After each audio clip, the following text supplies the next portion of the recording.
Folks, we are live. Welcome to Talking Crit. I am Eric Tenkar, one of your regular Wednesday hosts, not in my regular location. I am in the Pocono Mountains of northeastern Oh, PA. we're both relocated again today. Yes, we're both relocated.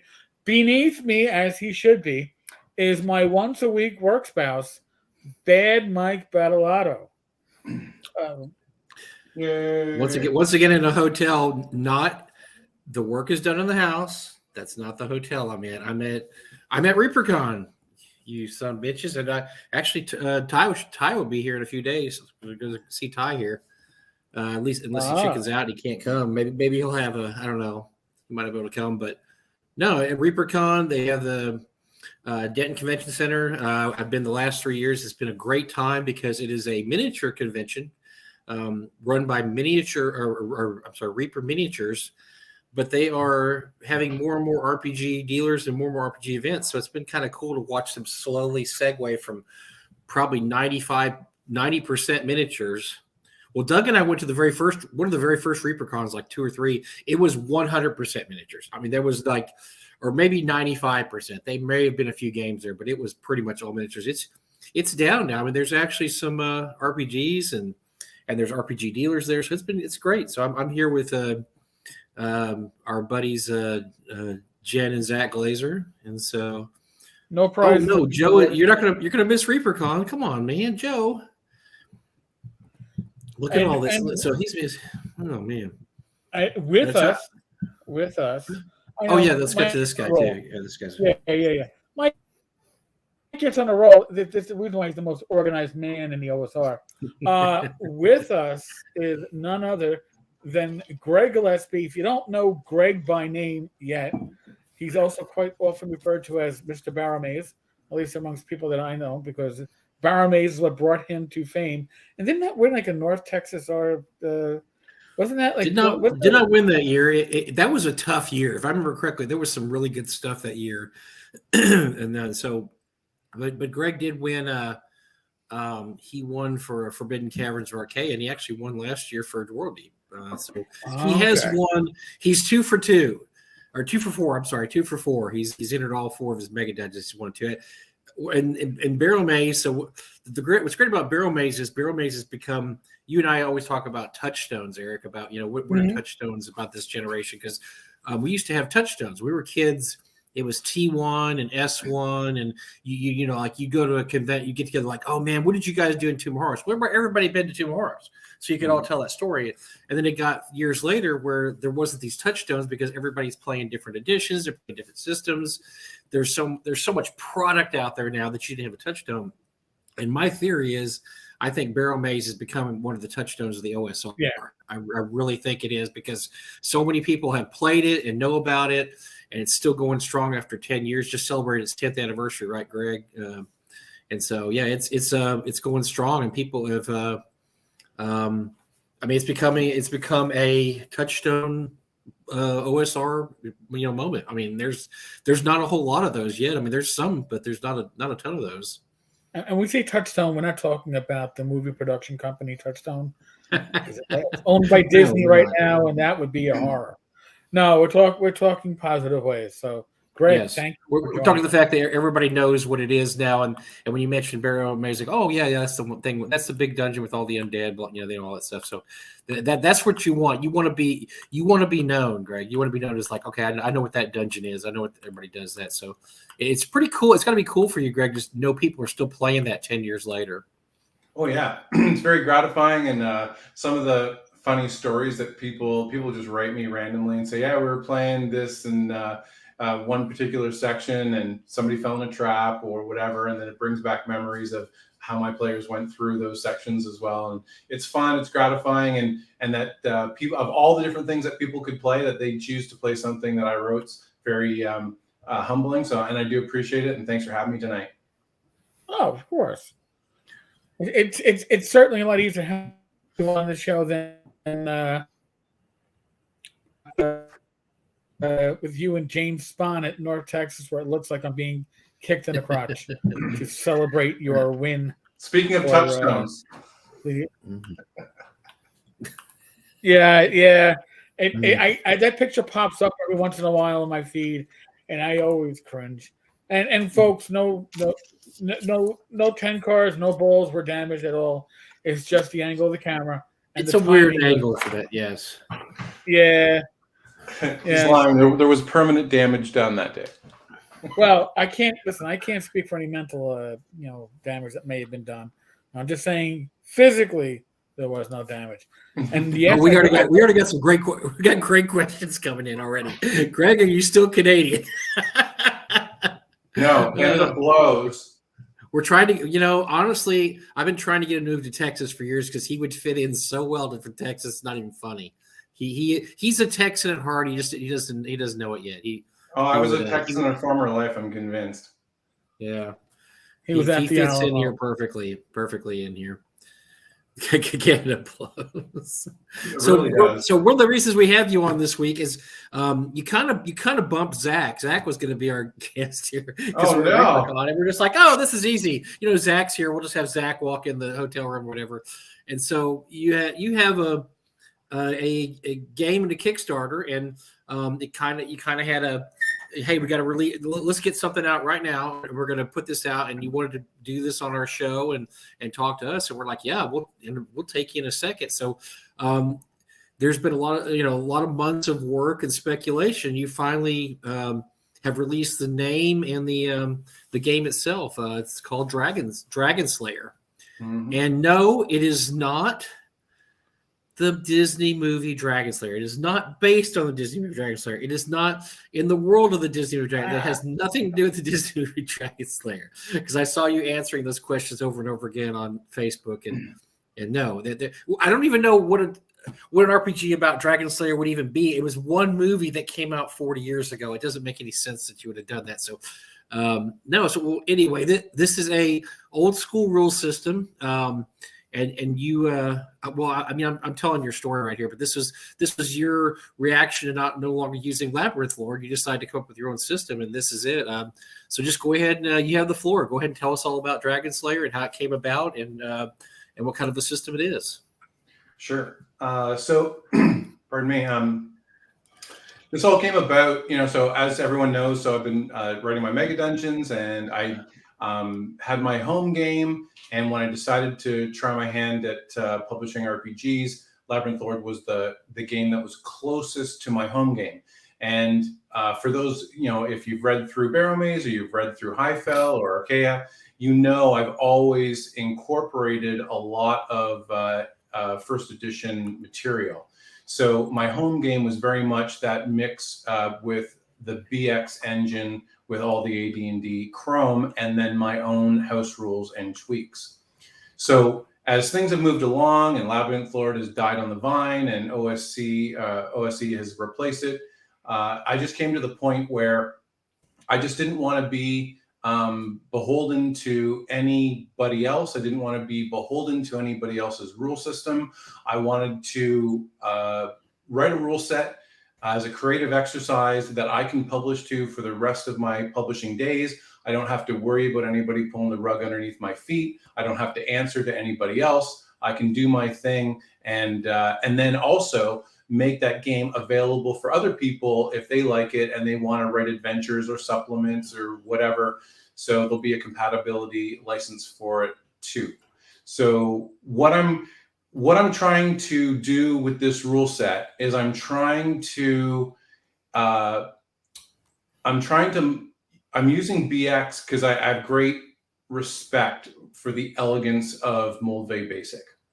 And I want to do my expression with the elegance of Moldvay Basic, but with all the stuff of first edition that has the texture and the charm and the coolness that makes great role playing and campaigns.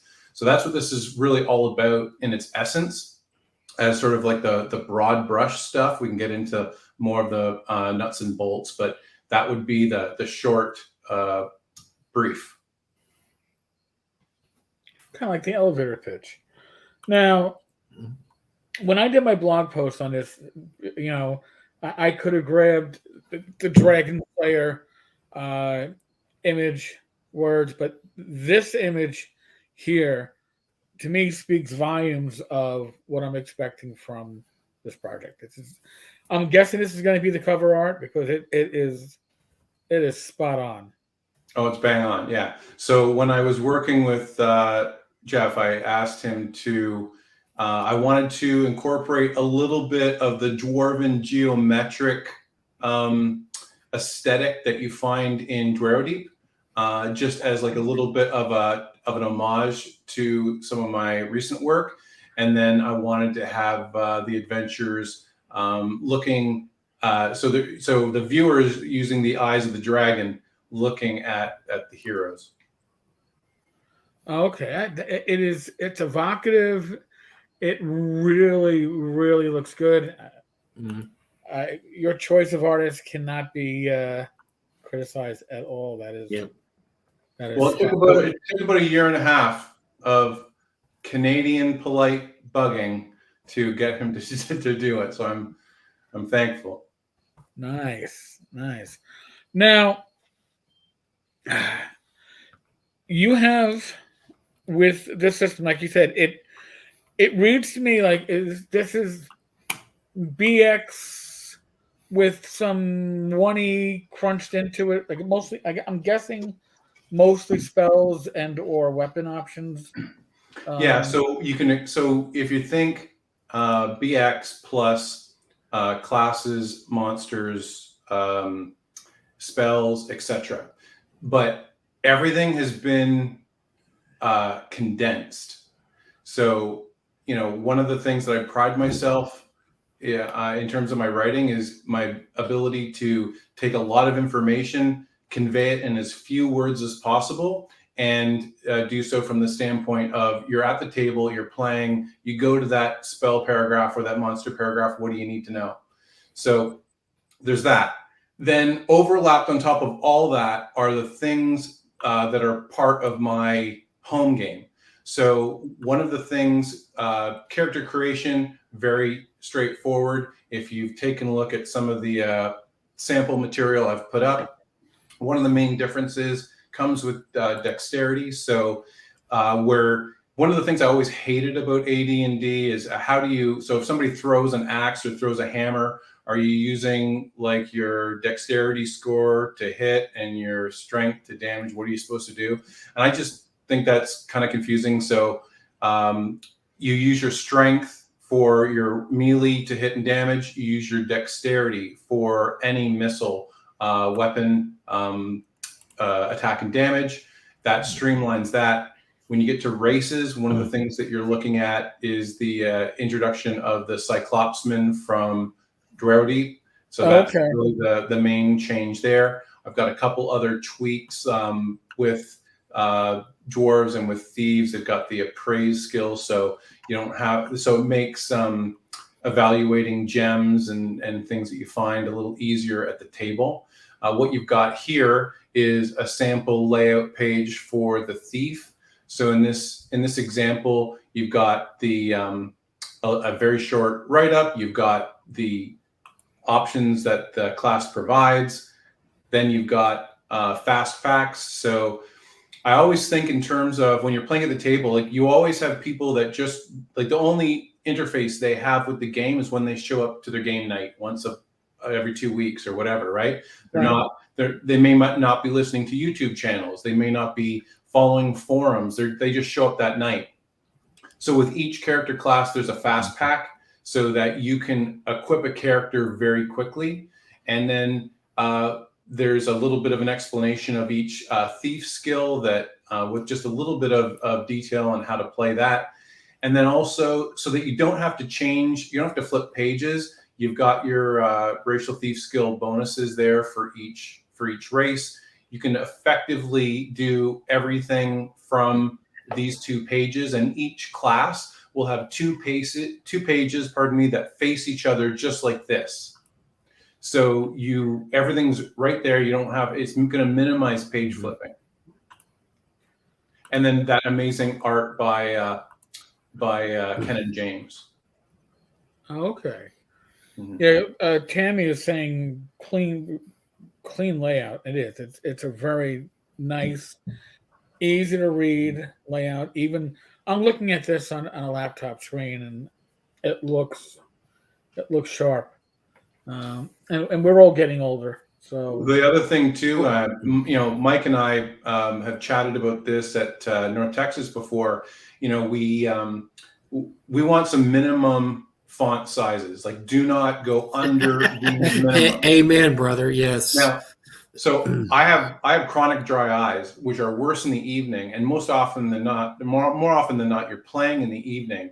So I've got a font point minimum, and I don't go under it. So you can expect the same font size on every page. You're not going to have any trouble reading this. And so if I can read it with my eyes, which are not all that great, anybody that's even slightly visually impaired should be okay. Awesome.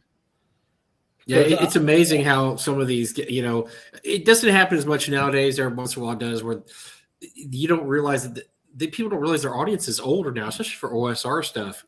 I mean, you're talking probably an average age of 45, 50, right in that range. So yeah, you don't have 20-year-old, 25-year-old eyes looking at a lot of this stuff. I've been encouraged by a lot of the stuff coming out now. OSE is pretty easy to read. Shadow Dark's pretty easy to read. So, and this is very easy to read. I appreciate that as an older guy, because I'll tell you what, I pick up something now, I don't have enough time. If I pick up something and I can't read it, it just goes right back down the slush pile. I just like, well, that was cool. I guess I bought that and did a Kickstarter, and I guess I'm not going to use it because I just don't have time to read stuff that I'm going to have to squint to see. Yeah, I completely agree, and that's part of the educator coming out in me. So like, if I'm in front of a big lecture room, like of 200 or 300 people, I have to I can't teach to the person that's in the front row. I have to teach the person that's in the back row and then needs glasses. And if I can reach that person, then I'm doing my job properly. So I kind of go at this with the same mentality. And then one of the things you'll see there in the chart under the title Thief on the right-hand side, it says attack bonus. So the curve, whether you're thinking THAC0 or whether you're thinking attack bonus, the curve is much lower. So the innate bonuses you're getting by level are relatively low, but there are combat options that you can do in the midst of battle to advantage you and give you bonuses, but you have to work for those. They're not innate. So the curve is lower, but bonuses are there to be had if you're going to go and work for them. One of the things that you were asked a lot on Facebook, especially, was when you had people ask you, look, if I want to buy, what are you going to give me in your system that's different from all these other systems coming out? Why would I want to buy your rules over, say, like OSE or Shadow Dark or Swords and Wizards or any other type of OSR system? And I thought you were being kind of cagey because I didn't think you wanted to reveal a lot of information. But my theory about a lot of this is, a lot of these rule systems are just somebody's house rules. And you find the house rules that you like to play with. And I think that's what's so great about the OSR is now we have not just one set of house rules, because in a way, first edition was we all house ruled first edition, right? Everybody house ruled first edition. You had to. But nowadays you have more and more are basically house rules. People look, this is the way I play it. This is how I play halflings. This is how I do spells. And so you just kind of shift, you kind of sift through them all and find the ones you like. So is that what we're looking at here? Is this kind of like these are your rules, right? That you use when you run your Mega Dungeons yourself? So yes. So everything, Barrowmaze came about as a result of these rules, and Archaea and Highfell and Drowdy. So what I want to communicate with all of this is, when I look at the field, say, of OSR rule sets, which one of them really gets me excited? Which one is inspiring? Which one is internally consistent? And I mean not only rules, but art. And are they working in tandem? And there isn't one. And as much as, if you have the rule set that you like, hey, that's great. But for me personally, there are certain things I need to be in place. I need a book that looks awesome on the outside. It looks awesome on the inside. The rules are consistent. The art reinforces the rules. The text is easy to read. The sentences are relatively short. There's explanation where it needs to be. And then there's concise, abbreviated text when it needs to be there too. Mm-hmm. And then, so all things considered, there isn't the one item that I'm super excited about. This is one I am excited about. And so if you've seen Barrowmaze and that got you hyped to play, or Highfell or Grow Deep or whatever, I think you'll be just as excited for this. And the best part is, just like with any rule set, if I have a rule in there that you don't like, you house rule it out, change it, adapt it, make it yours. But I think for me, like Gygax, for him, magic users were the sacred cow. Like they were the pet cat. And as a result, illusionists got screwed, just like druids got screwed. So I've addressed that. I've expanded those spell lists. There are more options, and I think they'll be more enjoyable to play, to be perfectly honest. Magic users still have more spells than everybody else, but I mean, druids could be super cool. They were just kind of like, thrown in, kind of uninspired. Same thing with illusionists. And I think there's room there to move forward. And then, so in addition to like magic items, so the magic items that have been sprinkled across my books, those are in there, as well as some others as well. So that should be pretty cool. All the monsters that would be consistent with a BX type book are there. So like all your standard stuff. And then if you want the stuff that's a bit more exotic or in the mega dungeons, you can go to the monster book that I put out earlier in the year. So all things considered, things are looking great. I'm effectively just going to use the time between now and delivery, which will be just into the new year, to continue to proofread. I'm very confident with where it's at right now. And as you can see, the layout's been coming along nicely.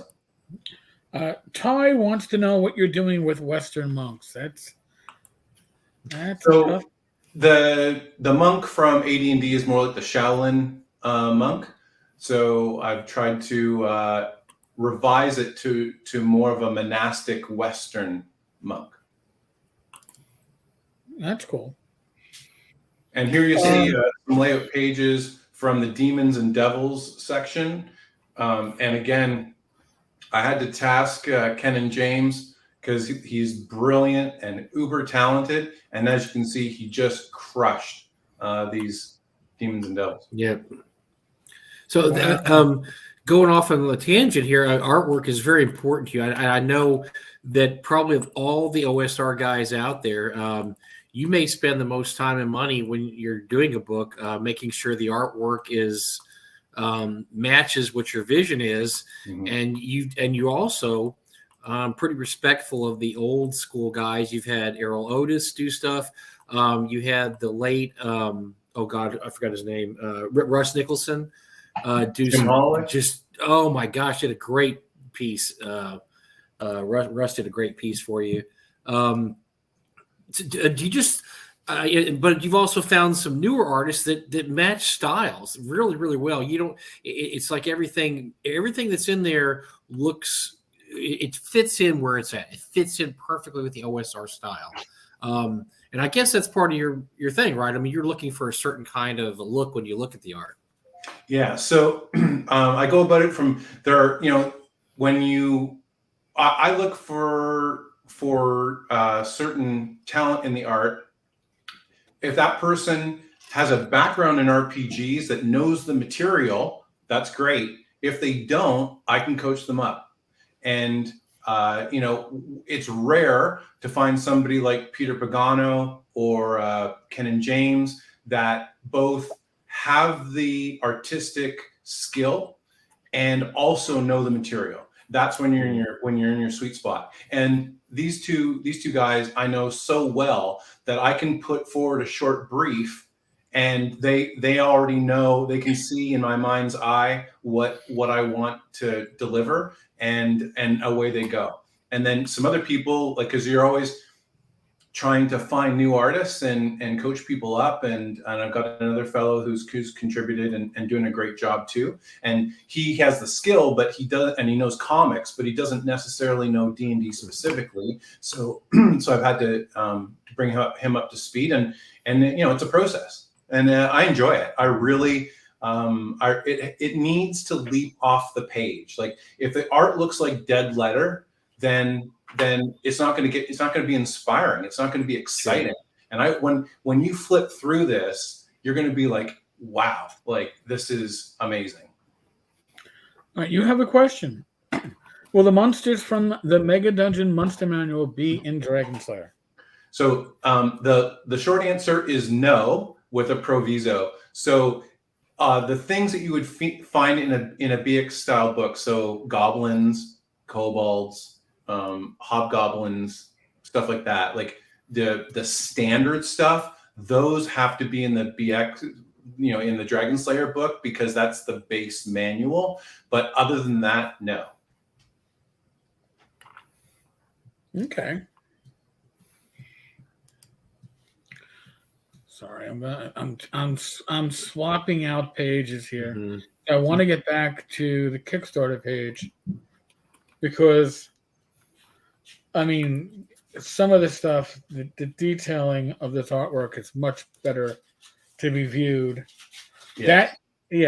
I mean, that reminds me of classic one-y art from maybe Monster Manual 2, when it's been a bit refined. The original Monster Manual had some pieces that worked, some fell flat. Fiend Folio was all over the place. But Monster Manual 2, whether you like the monsters or not, the artwork came to a new level for the most part. Very sharp, very distinct. There was a lot of Holloway stuff, but a lot of really good Holloway. Holloway stuff kind of strikes me either way, but I think he did some really good stuff for the Monster Manual too. So yeah, and I think so if Ken and James, for example, was illustrating for first edition, he'd be as legendary as Tramp right now. He'd be as legendary as Errol Otis. There's no question in my mind, and you can see this; it just leaps off the page. And, I think this is coming from a place, you pointed out, Mike, earlier, this is coming from a place of respect, like deep, deep respect for the people, the designers, the artists, the people who put this game forward that we love so much. And it's just our respect for Gygax, for Arneson, for the artists. That's the foundational, like, my heart lifts when I see art like this. Mm-hmm. Will there be a campaign section in the book with a setting? What do you think that means? I would say, I'm going to speak for RPG overviews. I don't think he's talking about a full setting. I guess I'm suspecting he's talking about a starting area, a small section. If you're aiming this at BX players, something to get people started. If you're looking for a full setting book, Greg's done them pretty much with his Mega Dungeon. But yes. So what I've got going on, I've got a section, like a very brief section on how to run a basic hex crawl. Okay, so no is the short answer to, is there a campaign setting in there? No, but having said that, I've done a glorious 34 by 34 inch full color map of my campaign setting, which if you look in the regional maps in my Mega Dungeons, right? So I've got each regional area. So this full color map has all those regions in it and all the Mega Dungeons plotted. And in about a year's time, maybe a year and a half, I'll kickstart the map with an accompanying gazetteer, and that will have more of the campaign setting I think the question was asking. Now that's fun. That is exciting too. The map is amazing. It was done this winter. It's stunning. So I guess the cat's out of the bag for most fans too, and the map of the you basically your mega dungeons are set in the outdoor survival map. You can place if you have the outdoor survival map put there, you can place them there. I mean, was that I mean, obviously that was a conscious decision to do that. I mean, it makes it interesting on your part because you have to make your mega dungeon fit into certain areas, and those outdoor survival maps were. I mean, they're really the best, the most realistic, let's say, in terms of how actual things work, because you would have mountains and you'd have lakes. I mean, but the outdoor survival map just kind of all over the place. Lake here, mountain, cabin, which you made to cities and stuff like that. Did you find that fun to have to work with that and say, okay, how do I where am I going to set the mega dungeon and how is it going to work within this one particular area?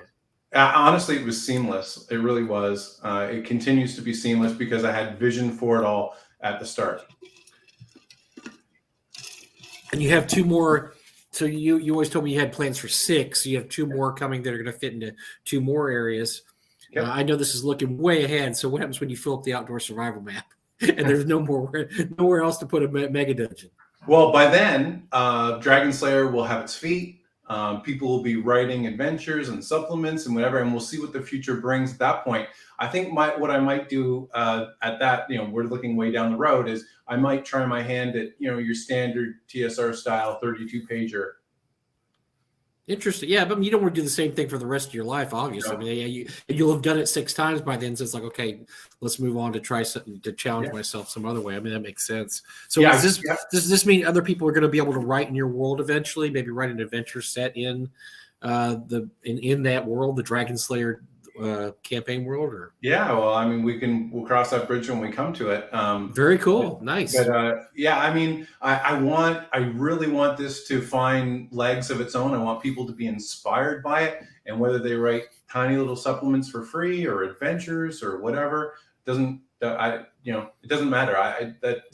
If people are having fun and it grows the hobby and they're enjoying themselves and putting forward good work, that's I think the best way to move forward.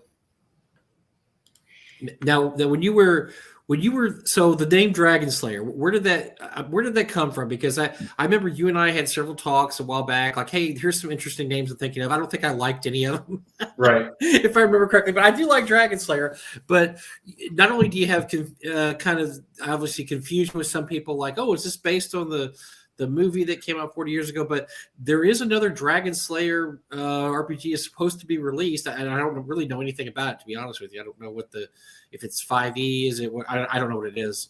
Where did the genesis of this come from? Where did you get the name Dragon Slayer? Well, if you recall, you and I were sort of chatting about this at the end of last year, start of this year, and I was working through names at that time. And then when I settled on Dragon Slayer, I moved forward and worked through the trademark. So that was established early in this year. So, and then I just started. I've been moving forward. I had the font made from scratch, which is from the Dragon Slayer font is based on a standard Celtic font design, that family of fonts. And then I just put in the tweaks that I wanted to make it unique. And then basically I wasn't really aware of anything else. And I think there's a Crimson Dragon Slayer 2 words thing. But, at the end of the day, this is an idea economy. It's a design economy. And the games that are worth it will rise, and the games that are not won't. And I'm not really, I don't worry about what other people are doing. I worry about what I'm doing and and the things I can control, and I move forward with that in mind. Good. That's a good idea. It's a good way to look at the world too. Brian Thomas wants to know: are thieves in your game more competent than the typical old school thief? Yes, they're slightly more competent. Having said that, I really drag my feet when it comes to thieves because I would much rather qualitatively role play thief abilities than having a die roll. And I make it clear in the application of thief skills that's the last rolling to see whether you unlock something, find a trap, pick a pocket is the last thing you do. That's that's the ROLL playing as opposed to the ROLE playing. And so I definitely make it clear, qualitatively work through your thief skills. And then if it comes to it, the person who's running the game makes the die rolls secretly and qualitatively describes the effect to the thief. Well, now that's something that old school players should understand, but many of them forget, is that finding secret doors is more than just rolling a d6. Your activities, splashing water on the wall to see if there's a crack, or taking your torch out to see if the air moves the smoke because there's airflow. These are things that we slowly learned as old school players when these dice rolls sucked and you had to go beyond the dice rolls. And I think over the years, a lot of players have at some points moved on to 3E, 5E, moved back to old school, and they forget that the dice rolling is not the be all and end all. It's creative thinking. It goes beyond that, and that is something that I'm glad to see. That being said, Steve's abilities in old school D&D sucked, and if you're playing your thief based upon just rolling, you're just pretend that you're a very weak fighter for the first 6 or 7 levels. So when I used to run B1 every North Texas, which by the way I'm running it again next year because Gary's making me, but I use the original BX rules, and I one of the things I say, because when I hand out the pre-generated characters, which are actually pre-generated for the back of B1, and so they're actually characters in there, and so I make about 20 of them. And I just hand out the sheets, let people choose. I remind them that thieves were absolutely freaking awful. And especially low-level thieves in BX, they were absolutely terrible. There's really no reason to play a thief of low level in BX except that you just want to play a thief because they have terrible hit points, their abilities are awful, and then they have restrictions on armor and stuff like that. And so I don't know if I've ever asked Steve Marsh what the thinking was behind that, why they're just so ridiculously awful and terrible. So it's good to see they're getting a little boost here, at least something to make them worthwhile to play. Because there's honestly, there's really no reason to play a thief in BX. I suspect that they were added to the rules. I don't think Gary liked thieves in general. Remember, it was a core. Well, it makes sense that there wasn't any thieves in D&D had thieves. Yeah, so. No, there were no thieves. You were supposed to use your wit to defeat the traps and find a way to open locks or whatever. I'm not sure a lot of it was house ruling. Yeah. Once thieves were determined to be a class, and realistically, in old school gaming, everybody in the party is a thief, right? You're all tomb robbers. Yeah. You're all taking property that may have been long lost at best, or taking it from orcs and goblins at worst. You're robbing often violently, and to have a thief class was almost like unnecessary. Yes, I agree completely. But it made sense though, because if you look at Appendix N and stuff. Fafford, Gray Mouser. yes, Gray Mouser was kind of a fighter, but he was basically, that's what I look at when I think of a thief. I look at Gray Mouser, and there's other examples in. Bilbo Baggins was a burglar. There's example of thieves in traditional, fantasy literature. So it's not like that. Well, I hate this character because it doesn't really appear in fantasy literature. If you want to talk about characters that don't appear in fantasy literature, monks don't appear in fantasy literature. Or the kind of monk that the first edition, which is basically, I still feel that whoever thought that up watched a bunch of episodes of Kung Fu and thought, hey, that'd be cool to have a D&D character because it's more of a Shaolin monk, Kung Fu type, which is why I don't use them in my game, because they have really no medieval and or fantasy kind of use. But the thief has antecedents. It has there's actually, you can play a thief based on a classical fantasy character. So it just always got me that they just made him like I said, BX is really shaft. I mean, the first edition thief isn't nearly as bad as the BX thief. BX thief might be the worst thief of any thief that there is in the old school rules. But the thing is too, like you talk about the Grey Mouser, and it's been a while since I've read my Lieber.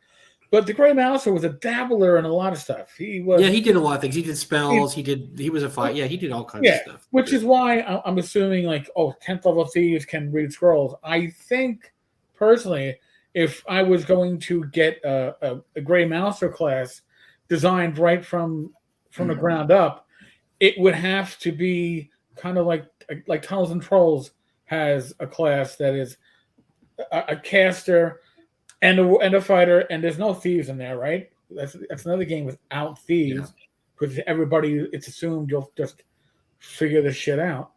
But I think you'd have to build that class from the start, ignoring thieves, ignoring bards, and just make that. I think it would work better within. So, in first edition, Thief is such a mishmash class because, first of all, it uses a mechanic not available to any other character, which is the thief percentile abilities to do stuff, which is. I mean, that's just something that does no other character uses a chart like that, or I guess the assassin uses assassination chart, which I think is terrible too. But it is terrible. But they use that, and really, I kind of like the people who have done OSR stuff in last years that have made thief abilities a die 6 feature, because I think that fits in more with the original old school type, to the game. So because it just, like I said, it just seems like the percentage thing, which is kind of thrown in there. It reminds me of the fighter. The fighter's the only class that has a percentile. You roll an 18 strength, but now you can roll a percentile. Why doesn't the mage do that? Why doesn't the cleric do that for a 18 wisdom? It's such a first edition. It's just such an odd mishmash of stuff thrown in. And I mean, we loved it because we played it, but so much of it doesn't make sense in terms of game design. Obviously, we're much better game designers now than we were 40 years ago. I mean, let's just face it. I mean, we are, because game. I mean, there's something to be said for game imbalance, but there's also something to be said for game balance too. And I think the games. I just think they make a lot more sense now in terms of that. And I'm about to say, Stuart brought up something interesting too. He said, BX, your thief is 3rd level.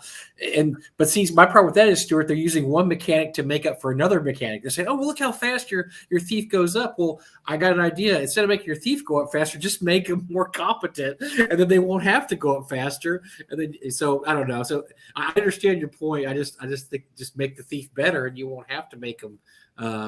That was the one reason people would play thieves in the old school. Is like, oh, I'm going to be 3rd level. You guys are all going to be 1st level. Yeah. I'm going to go up so quick. But yeah, that's, like I said, that seems to be one thing is making up for another thing wrong. But I'm glad that I don't require all classes to be balanced, because people. It's really interesting. So in my campaign, I don't give any racial bonuses to non-human NPCs. You just roll up a character, you play the character, and then I also don't have level limits, things like that. And people say, well, doesn't everybody in your campaign just play a non-human? I said, no, because people in my campaign play what they want to play. If they want to play, I mean, and they usually play something that inspires them to play a certain way. So. Now the campaign I'm playing now, yes, everybody is a dwarf because we're playing Dwarf Deep, and part of the shtick is they're all part of the same family of dwarves. But there actually are two players are playing. One's playing an elven thief, and another one, or a half elven thief, another one's playing a human mage. So they're, because dwarves aren't mages in my campaign world, so you have to bring a mage along because they help you out. And but there are playing dwarves, but that's because the campaign's dwarf centric. But in my other campaigns, it's been there's plenty of players that still play human characters despite not having racial advantages, because I just believe in letting players play the kind of character they want to play. And a lot of players I play with they're not min-maxer type players. They're like, oh, I'm just going to play the most advantageous class there is, and if you're not going to give me level limits or penalties for racial biases, I'm always going to play a non-human. Well, that's great for you, but there's a lot of my players that don't believe in that. They don't care. Sure. I believe, I can appreciate you want your players to be inspired. You let them play what they want. I like to let the dice speak. So if you might want to play whatever, I want to play a paladin. Well, I think in 10 years, somebody's rolled a paladin twice. right? So the dice have to speak. And if the dice speak and say that you can play a paladin, great, play a paladin. And if you can't, then play something else. So I do try to like leaving the foot in football. I like to leave the dice in role playing game. Well, I'll say that I do. The one thing I do that does make it easier to play a hard to roll up character, because I still we have a dwarven paladin in our party, and the rolls this guy rolled were insane. I think I wrote this on the blog about this, but John Law rolled a character, and we're watching him roll it, and everybody at the table, my brother, Dr. everybody, it's just our jaws are dropping, because in my entire time in playing a DM, I've never seen somebody roll 18, 17, 17, 16, 16, 15. And We're just like, damn. It was the most so I said, well, you've got to be a dwarven paladin now, because you're never going to get that roll ever again. So he's actually playing a dwarven paladin, but I do roll 4 die, drop the lowest third, so it makes it a little easier to get some of the higher. I don't do 3 dice in order. I don't do 3 dice. I do 4 dice, drop the 1. Sure. It doesn't lead to overpowered characters, but you do get a chance to get some of the harder to run characters, like maybe the druid or the ranger or the paladin. But I'm like you. I mean, if a guy came in and said, "Hey, I want to play a paladin," I'd be like, "Well, I mean, why? First of all, why do you want to play a paladin? Why don't you just want to play what you roll? I mean, is this important to you? Why is it important to you to want to play a paladin?" And I've rarely if ever gotten a good explanation about why they want to do it, except that they just want to play this kick-ass paladin and do whatever. And I agree with kind of what you said, Greg. I mean, let the dice speak. Maybe that's just not the kind of character. I mean, maybe you should try something else. Maybe you're and plus, don't get too attached anyway. You may want to play this paladin and get all psyched up a paladin. I say, okay, you can play a paladin, and you die the first adventure. Okay, well, you got to play your paladin. Now he's dead. How do you feel now? And so, I'm kind of with you in that. But I will. I don't ever fudge, though. I mean, I won't fudge. If somebody doesn't roll the right stats, they won't get the character. But the best way to play a paladin is survive the first session and then never come back again. Well, I mean, if you have a paladin, you play a paladin like should be played, you probably have a low life expectancy. Oh yeah, paladins are going to get out there, and their whole point is, I'm going to give my life for the church, and so I'm going to be the one that helps you guys escape if this happens. And to his credit, John's playing his dwarven paladin like that, to the point where all the other characters are like rolling their eyes, like, "Oh my god, this guy's going to die," because he's way too getting into making sure we all get safe every adventure and get out of trouble. Well, he's doing it right, but he's probably going to die. True. He probably will. He's got such great ability scores. Geez, my goodness, his ability scores are ridiculous. So I would just play a militant cleric and be happy with it. Close enough. That's usually my default. If I can't play what I want to, I'll play a cleric that's militant. I can fight, and I can also be the backup the party needs when they're getting their asses kicked. I can heal. I don't. The roles I like to take on as a player, because I GM frequently. So as a player, I don't want to be the center. I like that support role. I'll shine once or twice. Mm-hmm. And just, they're just happy I'm here. That's all. Yeah. That's all I want. Yep. Yeah, I think religious zealot clerics are funny. The ones that look down, their God is the best one, and they look down on everybody else. God wills it, and then they just go off and thump people. I think that's pretty funny.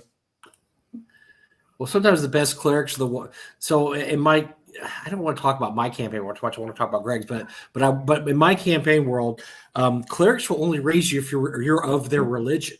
That they don't just raise itinerant adventurers that wander in. This Fred died down the road. Well, who does Fred worship? We worships the god of beer. Well, I'm not the god of beer. You need to go find a cleric that. So I do put restrictions on stuff like that where it's not that easy to get raised, because I figure in a world where death isn't permanent, there is going to be some restrictions on it. One of them is, hey, if you don't worship my God, I mean, I really have very little, incentive to raise you. So I like putting little things like that in there, and the war. I do have battle clerics, and their battle clerics will only raise you if you were killed in battle. I mean, if you died, if you picked a lock and you're poisoned, you fell over dead. A battle cleric's like, oh well, it sounds like you were a poor excuse for a thief and you died. But you were in battle and you fought off 15 orcs. Okay, yeah, you know what? I'm gonna do my best to see if you're raised. So I think those kind of things got poked by a sword. It did. Then I got infected, and then I got dysentery. I died of sepsis. There we go. I get raised by the by the priest of warriors because I died of sepsis. Like, no, that's not going to work. Sorry. Oh, damn it.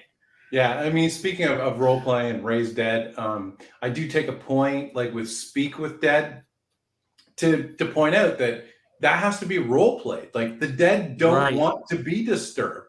They're resistant. They'll try not to answer you, and you have to roll. It's not like a technology where you double click it and the app opens up or whatever. You have to actually role play Speak with Dead. And so I take the opportunity in certain spells where I think that should have been explained in the past and hasn't been. Yeah, actually, I think that's one of the things the D&D movie handled pretty well was the Speak with Dead spell, because yes, they played it for humor. It was like you got like 3 questions. How many questions? What? They kept fucking it up because that's what a player group. I thought that actually, I know Greg was a big fan of the movie, but I thought that was one of the most true to life of how an actual D&D party are, because they're going to fuck that up. They're going to, okay, which question did we ask? What are we going to do? And they're going to absolutely fuck that up if they start talking among themselves. So just have somebody look. Let me take charge, and I'm going to do this because you guys are going to absolutely screw this thing up, because that's what happens in the movie. They just absolutely screw that thing up because they can't stop asking questions that have no bearing on what they're actually doing. So, like I said, that's probably the most true to life. Oh, by the way, I found John Lyle's roll I was looking for. I thought, so this is what he rolled: 18, 17, 17, 16, 15, 14. Tell me if you've ever seen a roll like that in your life for a character. I hope he went and bought a lottery ticket later that night. I mean, and I've played with John now 20 years, and I've been playing D&D since 1978, never seen a roll like that in front of us, right in front of us. And, we're going, good Lord. DCC for a funnel. Using the random character generator, I got a character just about that powerful. Also was like gifted with like martial weapons. That's of course the first character of my funnel that died. But of course, I'm about to say that's the problem with the funnel is that character's going to your best character is always going to die in the funnel. There's a question here, Greg. Will there eventually be a Dragon Slayer GM screen? That is a good question. I have the screen where I can insert plates, whatever. So I'll definitely be doing that. A standalone screen could be on the horizon down the road. Yeah, it would be full color for sure. So when you're out there, so when you're thinking, so one of the things I think is interesting, and the very first thing I read by you was Barrowmaze before I even really knew you or anything. And I thought one of the coolest things I read, I'm reading through there, and I see the mechanism for knocking down walls using, and I thought, what a cool, innovative, kick-ass idea to throw in a dungeon. And so every mega dungeon, you have kind of these little ideas like that you throw in. Those are all going to be in the rule book. Is that going to be something that's going to be standardized in the rule book? Yep. So that'll be, there's a section on dungeon exploration where I deal with all that kind of stuff. And what I'm trying to do with all of it is I'm trying to speak to the person who's picking up the game for the first time, as well as the experienced player. So, if you have this game around and I don't know, you've got a teenage boy or girl, whatever, that's interested in, they pick it up, they're going to be able to make some sense from it. And I've got like the formal part of, the formal writing part, but in the appendices, I have like a FAQ, and I have a Magic User 101. I've got some sage advice, and this is written in a more casual style and in a humorous style. So there's opportunities I think there's an opportunity to deliver information and advice on how to play, because that's one of the things about BX, like the wisdom of BX. If you've played it enough, it's all there to be had. Like, how, like BX is like Space Invaders, Dungeon Dragons Space Invaders. You're going to die. It's only a question of how much glory are you going to get before you die, right? So in that context, I think that I've tried to distill the essence of D&D and BX and early AD&D play, and to do so in a casual, quick hit style with a little bit of humor. Because from reading my stuff, I insert a little bit of humor here and there, and sometimes I'll homage stuff in the art and things like that. That's just like a little tip of the cap, a wink, wink between myself and the reader. So of all the special rules you have, what are some of your the ones that you like the best? You think that that in play they work really, really well? So the stuff you use with your group. So the one that really changes play is the single ability that fighters get. So if a fighter slays a target, kills a target, they get an additional attack. And if they, and that's at first level, they get a second at third, a third at fifth, and so on. So if they slay a target, they get another attack. At third level, if they slay the first target, they get a second attack. If they slay the second target, they get a third, and so on.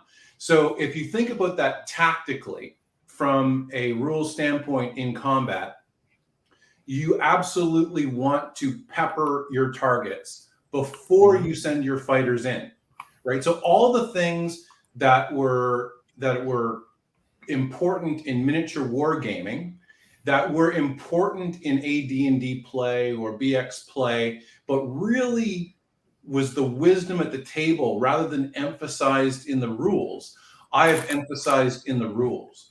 So in order to take full advantage of the fighter who's the centerpiece, you want to get those ranged attacks in, you want to throw your spells in or ambush your targets, all the things in Sun Tzu's The Art of War, and then send in your fighter. So that really changes play and it speeds combat.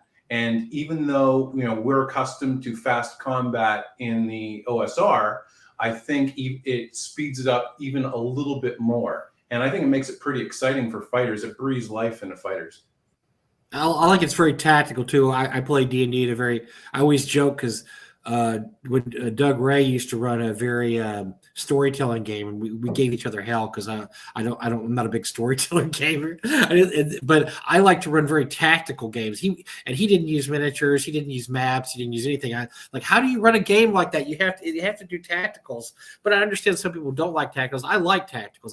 I think one of the fun parts of the game is you walk in a room and the DM draws out the room. You put a couple of little, maybe you have a Dwarven Forge stuff you can put out there, and then you tell the characters, here's what you see, what do you do? I love that aspect of the game because I always play with miniatures. We played miniatures, 40 years ago, and I just think it's funny, or I just think it's weird when people don't play with miniatures because that's to me is such an essential part of the game, and tacticals are such an essential part of the game. What is the best way to defeat this monster with the least amount of risk to us? Yes. Is it missile weapons? Is it throwing burning oil? Is it using spells? Or should we use the potions now? We've been saving the potions. I really enjoy that part of the game because it gets the players talking around the table. It gets them, figuring out plans. And I think that's part of the essence of D&D is we're all going to work together to defeat this monster. This is too tough a monster for us to defeat one-on-one. How are we going to defeat this monster? Even though it's a dragon and we're only 7th level, we've got to get past this dragon. What are we going to do? Yeah, I completely agree. And the thing is, everything's designed to one of the things I hated the most about early D&D were the movement rates. And I strongly like the 5-foot movement of 3rd edition. And so as you've seen from my monster sections in the past in the mega dungeons, I've converted everything into 5-foot movement rates. And so you can do theater. If theater of the mind is your bag, you can play theater of the mind and use those movement rates, and it'll make perfect sense. And if you want to use miniatures, it's all incorporated already into 5-foot movement rates and spells and everything else. So you're good to go there. You can use it, you can not, whatever your preference is at the table. Yes, Wonky, you're late. Nunzio, I think this actually gone over earlier in the stream. Nunzio goes, I have all the clones. Why this one? We have been running Labyrinth Lord, Swords and Wizardry, Dungeons Dark and Deep. Why Dragon Slayer? Again, Greg went over this in the beginning, but maybe Greg can do the elevator pitch. Sure. Well, I mean, Labyrinth Lord is dead in the vine. Swords and Wizardry just came out. Matt Finch is awesome. Definitely buy his stuff and play it. Especially if the OD&D Swords and Wizardry is your area. That's awesome. But for me, I'm in that space. I'm in that BX AD&D space. That's the thing I enjoy the most. So that's my go-to. And so if that's your go-to and you want amazing art with clean layout and concise text, then you can take a look at Dragon Slayer. And at the end of the day, time will tell.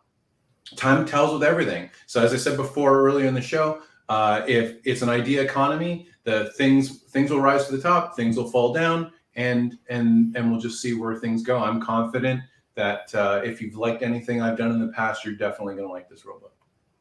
Well, and you made a good point about Swords and Wizardry, because Swords and Wizardry is more of a OD&D clone, and you're moving beyond that. So really, there's not a lot of competition between what you and Swords and Wizardry are doing. And Swords and Wizardry is a great game too. Oh yeah. As much as I love Matt, and as I like Swords and Wizardry, I never played it. I never played Swords and Wizardry because it wasn't my niche. I was more of a 1E, 2E guy. And so I kind of played in that area. And I love BX. BX is my favorite con game ever. That's what I use for cons. So, if that's your bag, OD&D is your bag, and then that's great. Definitely play Swords and Wizardry. But if you want to move beyond that to, 1E basic, kind of even, pushing into 2E, then, you're probably going to be looking at Dragon Slayer. And that's what's cool about, that's what's so great about the OSR. I don't think people get hung up on the fact, and I see people say this all the time, well, there's too many retro clones. Okay, so there's too many flavors of ice cream? There shouldn't be this much ice cream. This is terrible. Why do we have all these flavors of ice cream?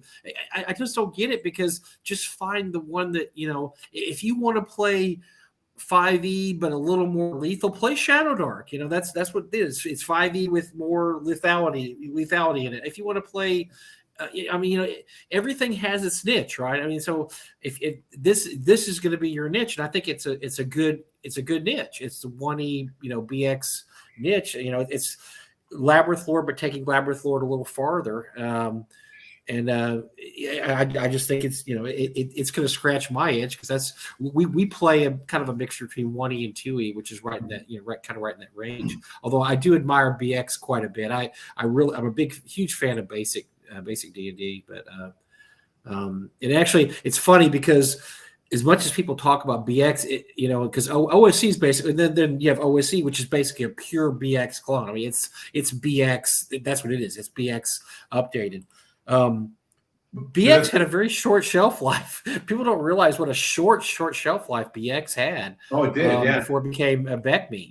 It's only a few years. There was only, I think one time Tom and I were looking, there's only 5 modules that ever came out for BX. For as highly regarded as it is, it really had a very short shelf life. And what sucks about that is there wasn't a lot of innovation. It kind of exists the way it still exists, because it was created, and then BECME was created almost immediately afterwards. So it's just kind of got this little niche in history that, hey, here's BX. It didn't last very long, but I think it's a very solid game, very, very solid rule system.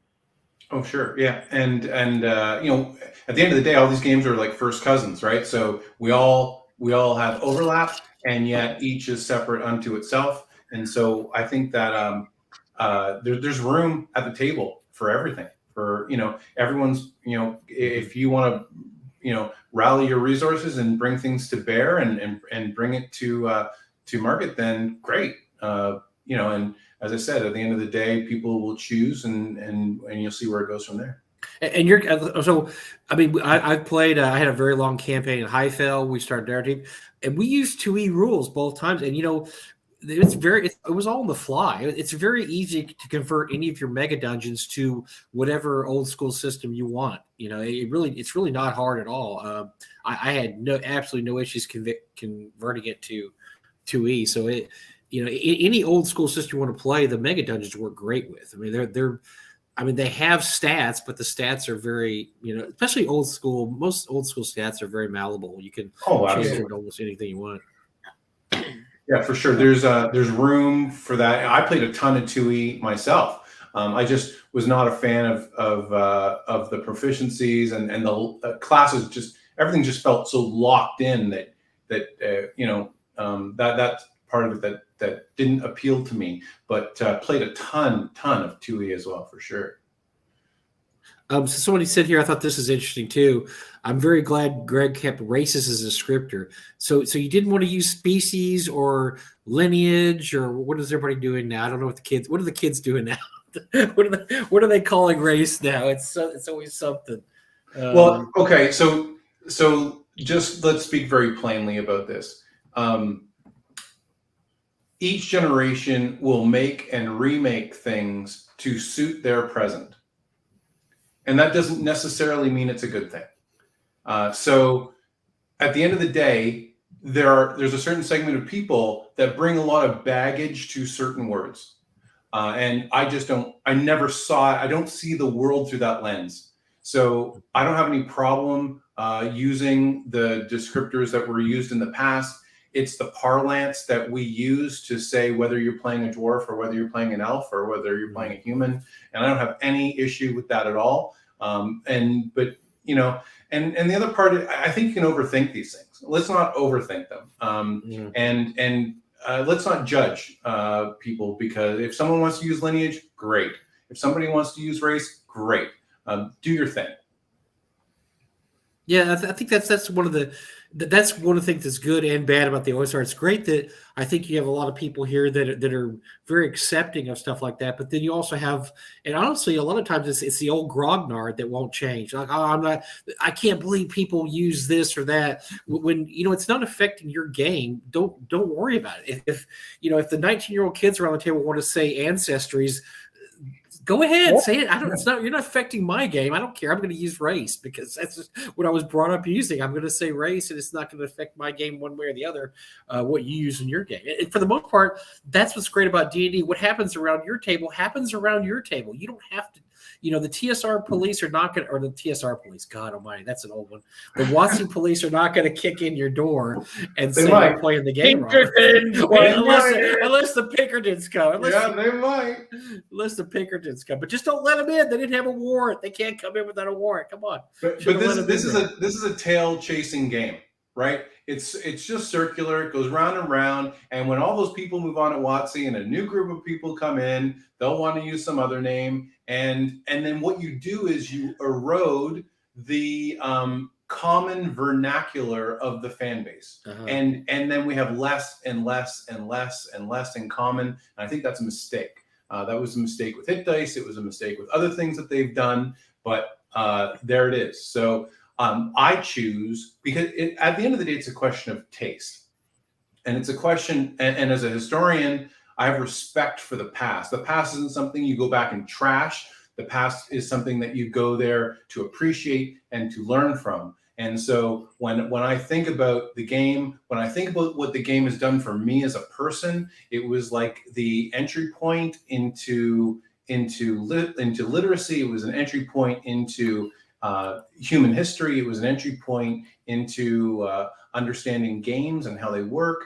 And so that's something that's a debt. That's not a debt I can repay. Right. That it's given too much to me that I can repay that. So I come from a place of respect. And was it perfect? No, but respect at the end of the day. That's very well put. And I think that it reminds me of, as much as I worked in corporate America, The old story about consultants, because consultants are like seagulls. They fly in, they shit all over everything, and they fly off. And that's just the thing is they want to make people that get hired for a certain thing want to make their mark. So you have these game companies now, they can still make a lot of money off the original game without changing anything. But then that makes them, what did you do? What did you do? So what they do is they change things like race or this, that, and say, look what I did. I did something. And that just gives them, hey, look, I'm not just a piece of furniture here. I actually changed. I did something. I changed race to ancestry. Right. And all somebody's doing is the resume building. Sure. Oh, I did exactly. Yes. Yeah. And it's just like, just because Gygax made a rule to screw Arneson out of royalties doesn't make it a good rule. You have to evaluate it on its own terms, right? So tons of great decisions and some not so great ones, but the balance is, it's pretty awesome. Well, no, and I think that's important to remember too. And like I said, I think it's not just the newer people in the hobby, that it's a lot of the old grognards too get caught up in that game, and they should be enjoying their old school game and not have to worry about what the kids are doing. And as a matter of fact, I think if both sides get along, then you have a lot of cross-pollination. And, I've told a lot of stories about people that come to North Texas, they'll play a 5e game and a 1e game. And I think that's great because you're just getting different styles. And the great thing about playing 1E or BX or OD&D or one of the retro clones, Swords and Wizardry or Dragon Slayer, is that you're getting a picture of what the hobby looked like a long time ago, which I think, and like you said, Greg, it's preserving the history of the hobby. And I think that's really, really important.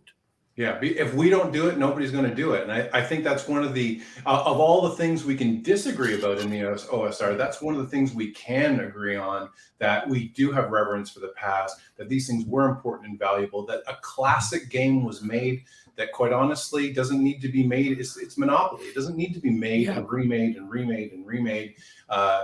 Changing the vernacular, changing the style of play and so on. It just doesn't need to happen. So that's something we can definitely agree on for sure. Well, as long as you have politically correct orcs, that's all I care about, because we do not have politically correct orcs. Oh, damn it! Well, where's my pledge? I'm taking my pledge back. I know. Sorry to bust your bubble. Mike. More importantly, so you're saying your orcs are not a stand-in for some other racial group? Are you saying that? Again, if people are bringing that kind of baggage, that's not a me problem. That's a you problem. Yeah, so you deal with that problem, and then when you've dealt with it, come play the awesome game that I'm going to make. My orcs were only ever Tolkien orcs. That's what they were. I didn't think they were anything else, but they weren't a stand-in for nothing except for Tolkien orcs. So, right. Brian Thomas asks, is ascending armor class in Dragon Slayer? No. So just the old, just descending. Descending, but it's so I do not like, if my choice was AC 9 being unarmored or ascending armor class, I would take ascending armor class. If unarmored is AC 10 or ascending armor class, I would take AC 10 because the math is just simpler at AC 10. Yeah. So there you go.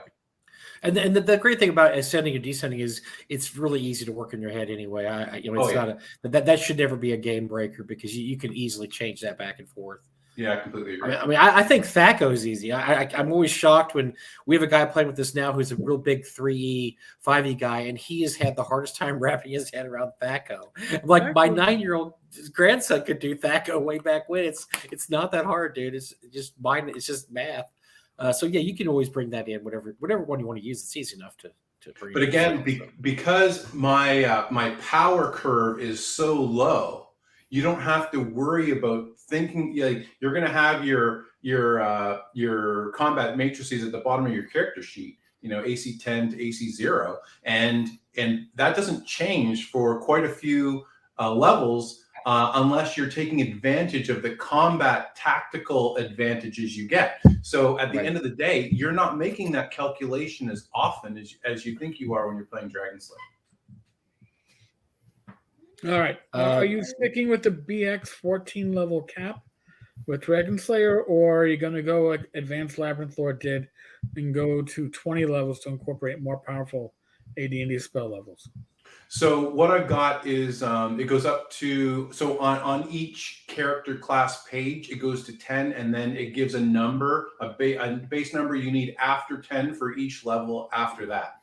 So you can go up to 20 if you want to. Having said that, if you make it to like level 5, you win Dragon Slayer, and you need to, your wife or husband needs to take you to Applebee's for date night. Only Applebee's, geez, come on, man. Splurge a little bit. All right, well there you go. Olive Garden, yeah, at least Olive Garden. Come on, man, get some all you can eat bread and breadsticks and salad and soup. Yeah, sure. Yeah, I'll do that. There goes my carbs. So I don't think I asked this question. So spells. You have a lot of new spells in the 4 mega dungeons you wrote. Are any of those spells making into Dragon Slayer? Yes. So the magic items and spells are incorporated in there. And as you know, like one of the great texture charm items of first edition was named spells. So, you know, Tensor and Mordenkainen and all those things. And that's an aspect of spell formatting that I still enjoy. And so you'll see a lot of named spells with wizards and mages that have made appearances in my mega dungeons in the past. That's cool. That's good. I'm going to give you a compliment here, Greg, because I think I kind of like original spells. I think your original spells are really good. And I say that because a lot of original spells are really bad, because you can tell when somebody has an idea they want to do and they complete it really badly. Like I really want a spell that if you touch their hand, you know, it'll rot part of their body. And then so they try to fit that spell in there. It just doesn't quite work. And it's either it's usually overpowered. Most spells that people think up are overpowered because it's something they want their mage to cast. And so they're going to make an overpowered spell. And so most of the spells you've done, I think, fit that power curve pretty good. They fit into where they're supposed to fit in the cosmology of spells. Well, anytime one of my players has said they'd be interested in making a spell, the first thing I ask is, what's the comparable? So, you know, give me a comparable spell at or around the same level, and then tell me about the spell that you want to write. And then we'll that begins the discussion. So it's precedent. You know, what's the precedent by level for the spell you want to create, Mm-hmm. and then and we'll bring it forward at the table and we'll bat it around. Like, what do you think? Is this appropriate for level? And people will chime in, and then we'll incorporate that feedback, and then come up with a spell description. Yeah, because, like I said, because usually more often than not, they end up being overpowered because that's what a character wants. I want my player to be able to cast a spell and it's going to do too much. For instance, and they fit in really well with they're not overpowered. They're useful. They fill a niche.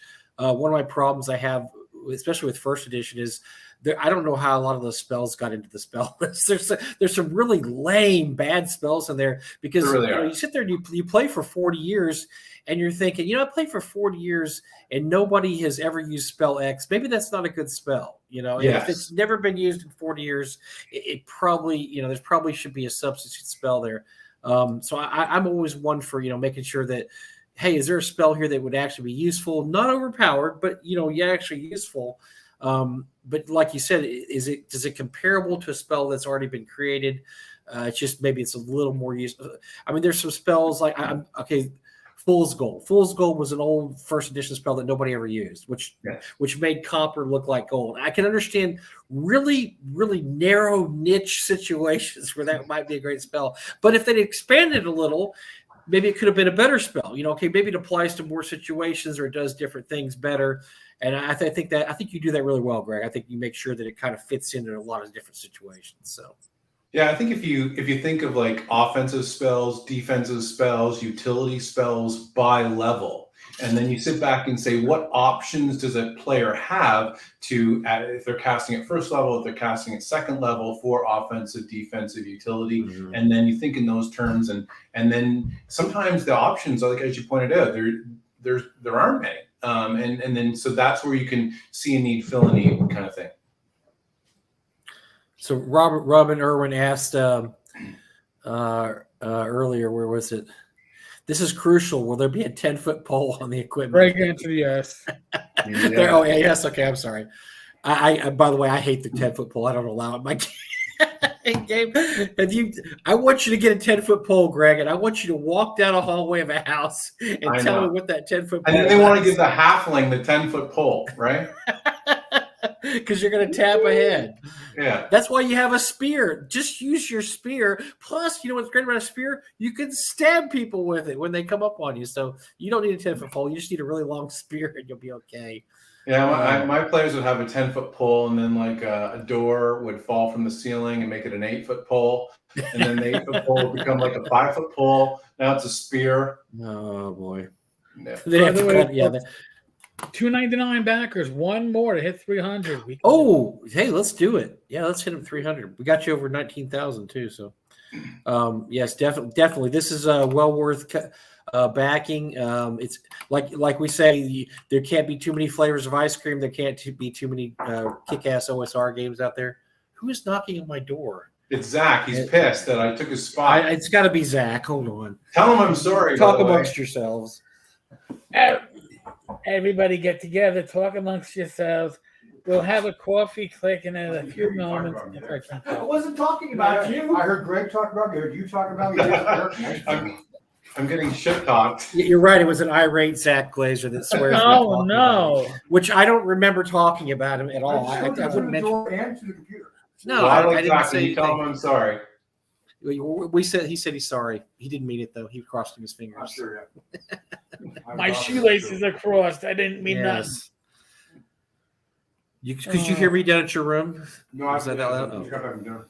You got back from dinner. You went to dinner. Oh, okay. You wanted I got a Jersey Mike sandwich. He went to dinner It's probably free, someplace. too. He probably took pictures of it and put it online. Great. So one of the thanks for things the Jersey Mikes. Yeah.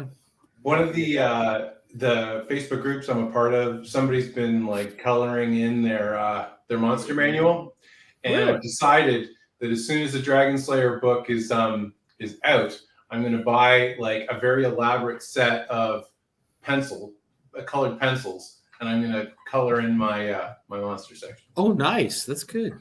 Yeah, those demons and devils can really start to come to life. Joe George, where are the pictures? You have a fan here. He wants to see your food pictures, Zach. No, yeah. Come here, Zach. Come around here. Let everybody see you. So this really is Zach. It's not just a random homeless person. It's not a figment of your imagination. No, so we're working ReaperCon. Actually, he's doing most of the work. I'll be there to do look pretty for the cameras. I'm the booth babe. You're a booth babe. I am. Yeah. You're hot, and you know it. I do. So All right, I'm getting more. all right. That was our guest appearance of the evening. Well, I'm not very excited. Yeah. Greg's flipping you off right now. Tell Greg he's got more fun than me. All right, that was Zach Glazer. Let's give a hand for Zach Glazer now. So we're doing ReaperCon. The ReaperCon. It's you may have to come down here one of these days, Greg, because I know, like I said, I know you're a miniature guy, which you would love that aspect of it. And as much as you love Citadel miniatures, you could get in a 30-minute conversation with some rando. Believe me, just talking about Citadel miniatures here.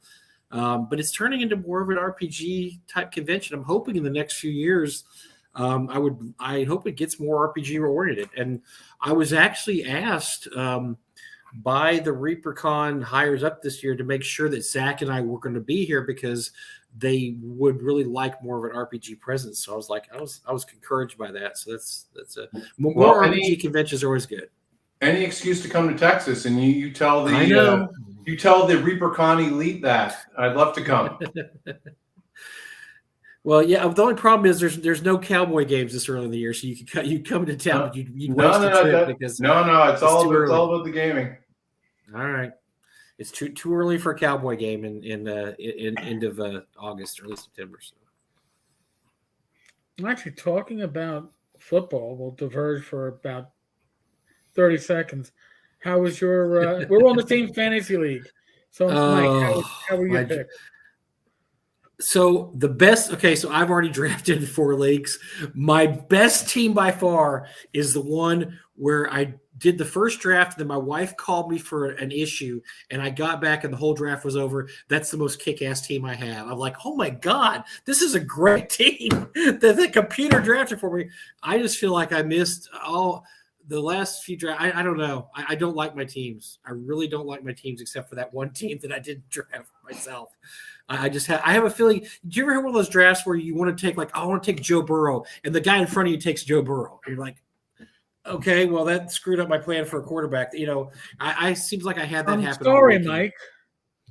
All week. Was that you that did that? No, actually, you did. I don't think you did that in our league. Somebody did that in one of my leagues. I did that in our league because the quarterback I wanted was taken before. I was like, son of a bitch. Yeah, it seems like that was happening to me all this weekend. Every time I wanted, I like, this guy. Nobody's going to take this guy. This guy's going to definitely be there. And then somebody jumps up and grabs him, and then you're like, then you have to scramble because you only have a minute or 30 seconds or whatever. So yeah, I think my grade. I love that they grade you on the draft. So in our league, my draft grade was F. I don't think I've ever had an F. Really? In draft in my entire. It was F. F. I don't think I've ever. My quarterback's Joe Burrow. How can I get an F with Joe Burrow? I've got. I mean, it's unbelievable. So, yeah, I don't. By the way, so if we're going to talk fantasy football, I need to. I haven't been able to talk about this, but last year, I won 2 of my leagues, and I placed in every league I was in. I won 2, and I came in 3rd place in 3. And the reason being is because that player got hurt in the Buffalo Bengals game. And which I think was the worst decision in NFL history not to play that game. And Greg, I know your buddy is a huge Bengals fan. That probably made him so angry that they didn't do that game, because of not doing that game.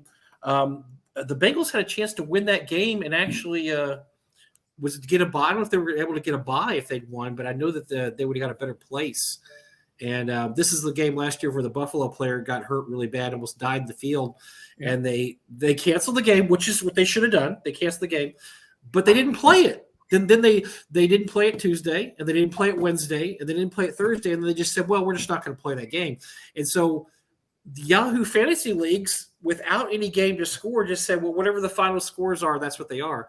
Well, I was ahead in 2 of my leagues. I won the championship without doing anything, and because I was playing a lot of my opponent had a lot of Bills and Bengals players both times, and that would have been furious if that was me. I would have been absolutely furious if, because not playing the game, I lost. So I don't know if that impacted any of you guys' games last year, but that helped me get 5 trophies last year.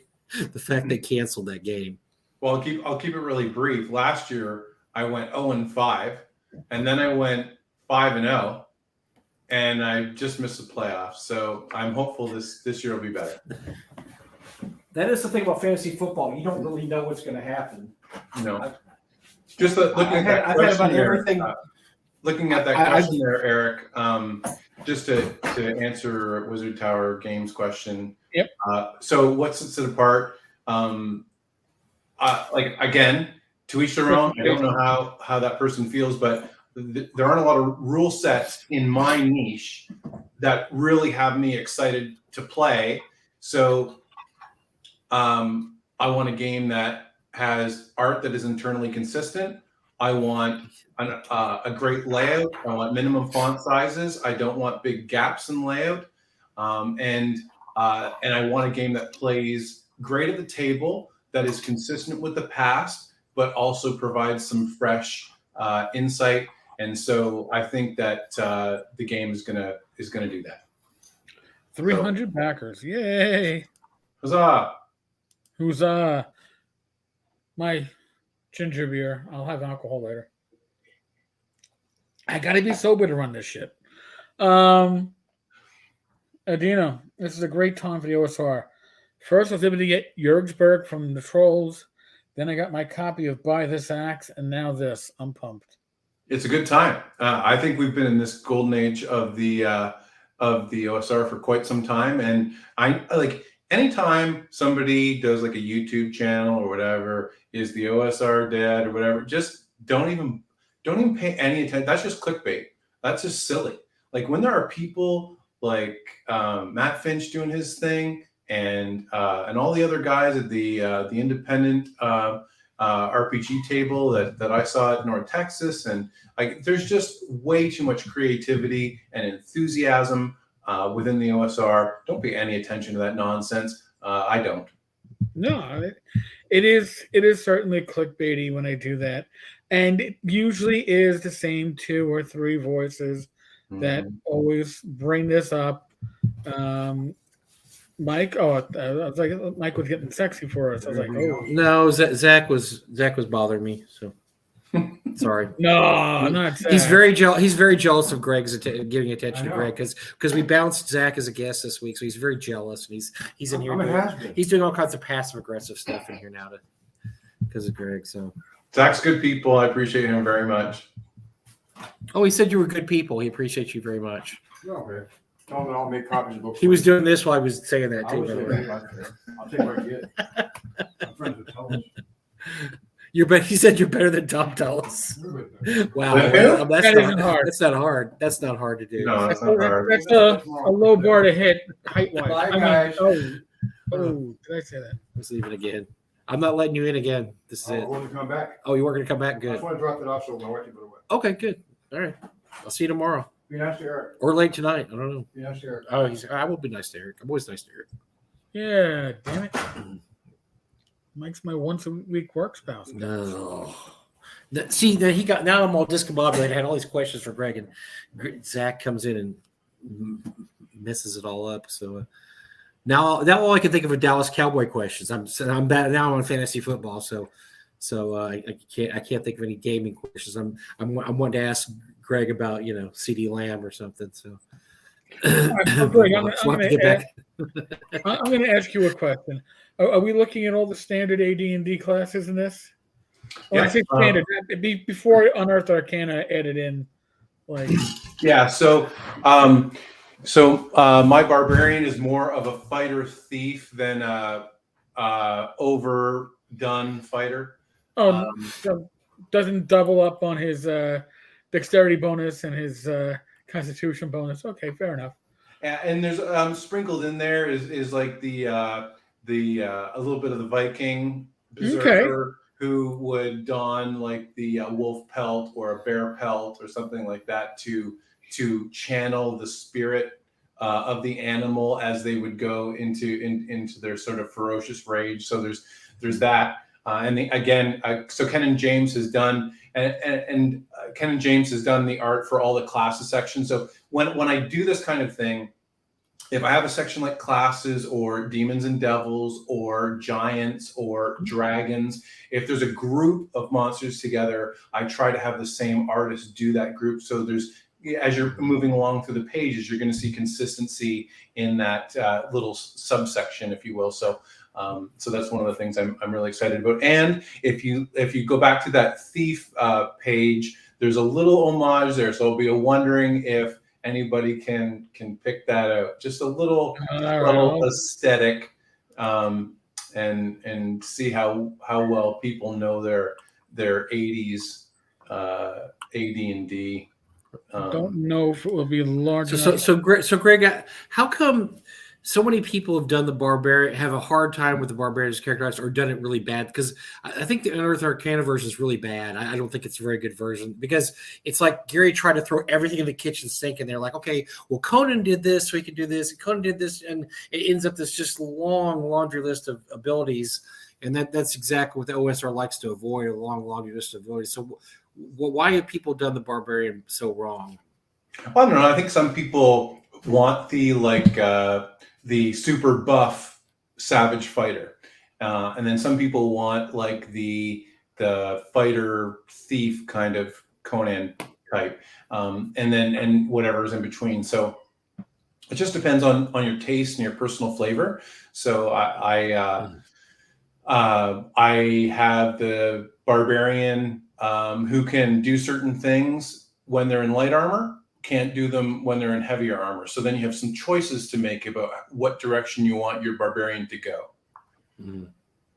Wonky says that him and his wife are snagging 2 copies because it sounds exactly what they're looking for, but wants to know if there any details on your project compatibility license?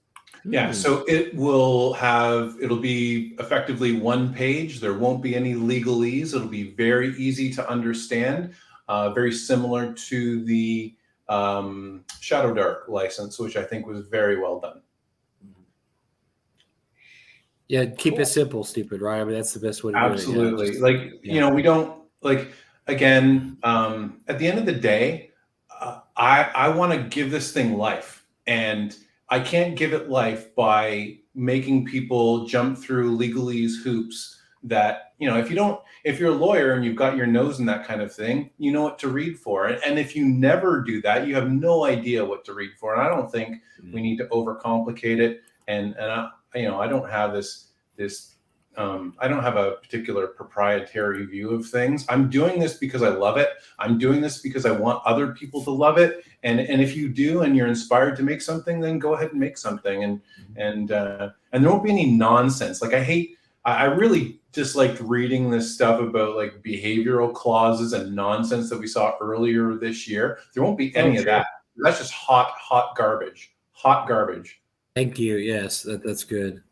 Because I mean, you want to try to treat your audience like adults, right? I mean, oh, absolutely. I mean, if you want to make something darker than I like, go for it. You want to make something lighter than I like, go for it. That's your choice. Yeah, people understand. I mean, that doesn't, that's not necessarily a reflection on you. That's a reflection of the guy that wrote it. I mean, the rule system is arbitrary in that case. It's the person who wrote it who, if there's something that's objectionable, should get the feedback on it, not you, because for creating the rule system. So I never understood that. Trying to equate it with with the actual creator of the rules, like, oh well, you allowed this to happen. You must be I mean. As much as we had James Ragg at the con this year, and James still gets flack for employing Zach, who as Eric is famous for saying, wouldn't cross the street to piss on him if he was on fire. But I mean, it's a work for hire. He hired him to do a job, to write something, and he wrote something which ended up being award winning. And that's for sure reflect on Raggy. I mean, he's an employer employing a writer, so I don't get, he gets so much flack about that. And this is also before all the allegations came out about Zach anyway, which, so right. I just don't get that. I don't get why that should transfer to somebody that's hiring work for hire. Right. Well, one of the things to think about, like, so when you're reading through Dragon Slayer or you're looking through Barrowmaze or whatever, I'm putting forward a model of what I think the game should be. Now, the emphasis on what I think the game should be. You might think the game should be slightly darker or more funny, or I don't know, whatever your choice, your creative choice is. But at the end of the day, I'm putting forward my model based on my views of what the game should be, of what's fun, of how it should look like, of respect for the past, that sort of thing. And if you choose to, if you're reading for that, you're going to see what I value when I sit down and I play the game with my friends, and therein rests a direction for the game. That doesn't mean you have to follow it, mm-hmm. but that's what I do.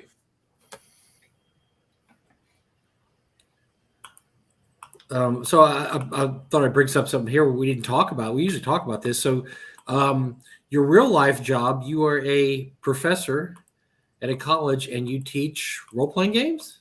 Yeah, so I have a course on the history and culture of role-playing games. It's tremendous. It's awesome. It's it's very gratifying. Most of the students that take the course have no background in tabletop at all. And the ones that do are probably coming from a more recent experience of like 5e or something along that line. So it gives me an opportunity to explain the hobby from its origins in miniature wargaming and fantasy fiction, all the way up through the late 1990s. And I do touch on WotC's versions, but it's more in passing, focusing primarily on the 70s, 80s, and 90s.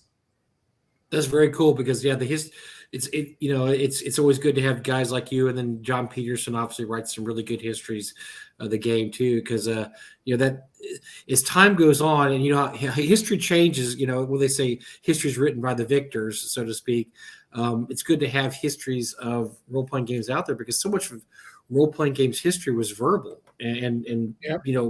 because I know when we were growing up, and I talk about this all the time. We just knew that Gary Gygax was fired by TSR or left TSR. I was in Texas. I didn't go to conventions. I didn't know anything about what had really happened until the 90s. And I started talking to people online on the new internet. And you talk to people like, oh yeah, he got fired by Loretus. They're like, whoa, we never knew that. I mean, there was no way to ever find that out.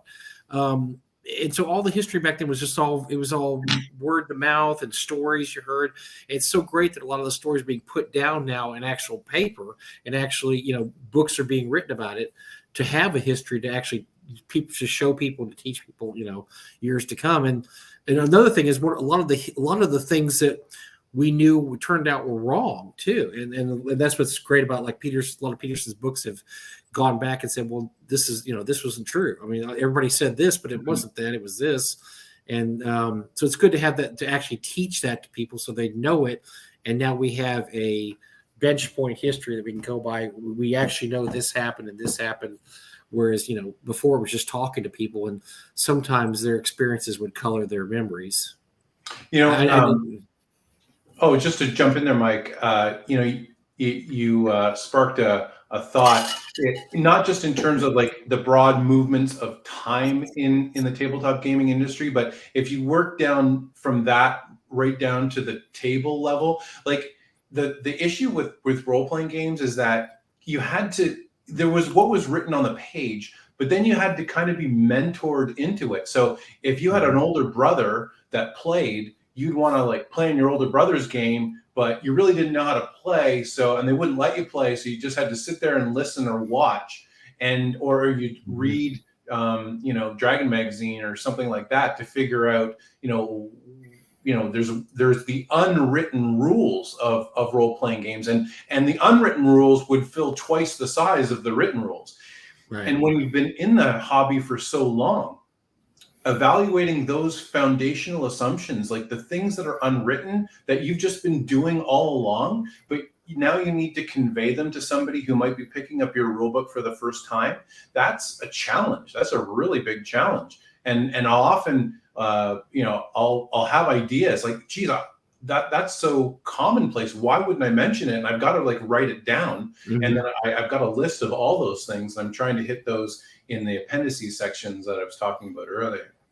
Yeah, because so much is just assumed, especially for guys like us, like especially Eric and I, we've been playing since the late 70s, early 80s. You just assume people know all this stuff, and when you actually have to sit down and teach it, you realize there's so much. Like, oh, I need to tell them what saving throws are, because I know what saving throws are. It's obvious what a saving throw is, but people that don't play, they've never played, they don't know what a saving throw is. They don't understand. I remember playing with my grandson for the first time. He was probably, I think, 8 or 9 years old, probably 9 years old. And he didn't, so we're going through a dungeon, and he's fighting stuff, and then he finally gets in a battle with, I don't know, like 8 orcs, and I'm thinking, oh, he's going to run away. Well, he keeps fighting him, and he finally gets knocked down. And then I started realizing, so I talked to him, I started realizing he didn't think he wasn't going to win any of those fights. I mean, that was just an assumption on my part, that I thought, okay, he's going to know when he runs into a foe that's too big to run away. That was an absolute assumption on my part.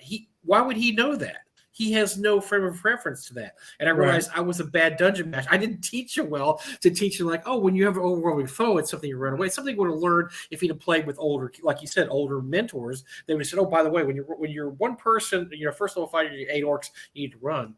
And so I had to rearrange everything in my head and say, okay, from now on, if you have any questions, Jake, ask me, because I should be telling you this. I should be letting you know this, instead of assuming that you knew that if you're facing an overwhelming foe, you need to run away. Because it's like, well, I'm dead. What do you mean I'm dead? I mean, why am I dying? I'm like, well, because you just got your ass kicked, dude. But I was like, oh, but I didn't tell you. Because I didn't even know you could run away. You can run away. Like, yeah, you can run away. Like, my fault. That's my bad. Yeah, one of the most foundational things about role-playing games is asking great questions. So your DM serves as your eyes and your ears and your all your senses in the game world. And it's only by asking the right questions, asking exact questions, that you can then get exact answers. If my players ask general questions, they get general answers. If they don't say they're going into the room, looking down in the northeast corner to see what they see, I'm not going to give them, they're just casually looking at something, and I'm not going to give them an exact answer.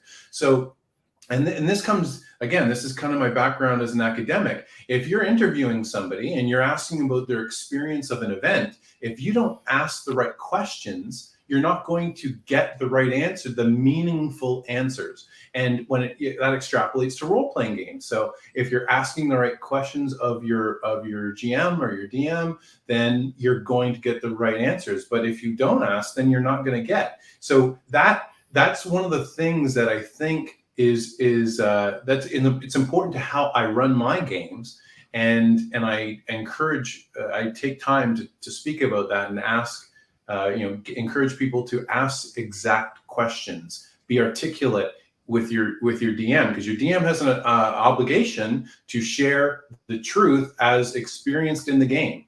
And if you have to formulate what you want and ask the right questions. Yeah, very, very much so. And it seems like every campaign I run, my players have to have a horrible encounter where something on the ceiling drops on their head. And I remind them that when you walked in the room, you did not say you were looking at the ceiling. And they're like, they've been playing for 40 years and they still will forget that. Like, you're right. We didn't say. And so then the next 4 rooms are, we look at the ceiling, we look at the wall, we look at, and so they'll tell you what to do. But even experienced players sometimes need to ask the right questions because they assume things that aren't in evidence. Oh, yeah. The best part of being a DM is that you can never underestimate the power of greed. Just show a glint of something shiny in the torchlight, and they're all in. What kind of shiny? Well, you're across the room. You're going to have to walk up and look at it, dude. I can't tell you exact, because that's another one of my players. What does the writing on the wall say? Well, you're 100 yards away. You're going to have to walk really close. We better. Okay, we got to work this out then. Somebody said, Rocky said, Greg, what Mega Dungeons inspired you? What's your opinion on Castles of Gig? The Mega Dungeons that I've made are more a response to what I didn't like as opposed to what I did. And so I guess I'd answer that by going in a slightly different direction. There are aspects of things like, so Undermountain, love the name, love the maps, but I liked some of the Undermountain modules, like the 32 pagers, but not a particularly huge fan of having it under a city. I think that's a huge buzzkill. I think just like Star Wars is most awesome when it happens at the periphery, right? D&D happens at the frontier, in the savage wilderness. I think that's where all the excitement happens. Yes, you can run a great urban campaign. I'm not downplaying that, but my preference would be that you're out in the wild where your lines of security are severed, where your logistical lines are severed, and now you've got to survive on your own with your group together with your friends. And so I think for me, it's more a response to what I didn't like as opposed to what I did. Isn't that why, after all these decades of keeping the Borderlands, is still such a kick-ass module? Because we all love the idea that there's this keep. It's way out in the middle of nowhere, and it's surrounded by evil. And so you're in this mountaintop little place and this claustrophobic city. And every time you go out, you have a chance to get wiped out by monsters. Everybody loves that whole idea. Yeah, the whole idea of popping up out of a sewer hole beside a tavern from a mega dungeon just doesn't do it for me. It doesn't work for you. No, it doesn't work for me at all. I'll say I ran a 2.5-year campaign, and we had a good time, but yeah, it works. It works if you want it to work, but yeah, it's weird. It's a different type of mega dungeon. I liked Undermountain because it was. I know people didn't like it because only 1/4 of it's done, but I like having open areas that I can work with and do whatever. I think. What about Castles? Are you familiar with Castles of Gig at all? Did you read it or look through it or? I've looked at the upper levels. I wasn't. I never got an original, although I'm gonna back the or get the pre-sale for that. I just haven't done it yet. But I like everything about it, and of course, Jeff Talanian was involved in that, was he not? Yeah. I recall. So if he's been involved in it, it's got to be good. I really hope that. On a tangent here, it appears that a lot of that Troll Lord stuff's going to come out of print again, which we never thought was going to happen. This is to pay the estate bill. So the first thing they've offered is City of Eggsburg, which is that was written by Gary and Jeff, and it's really, really good. Has a great Darlene map, but I think eventually I have a feeling we'll see Castles again, Gary.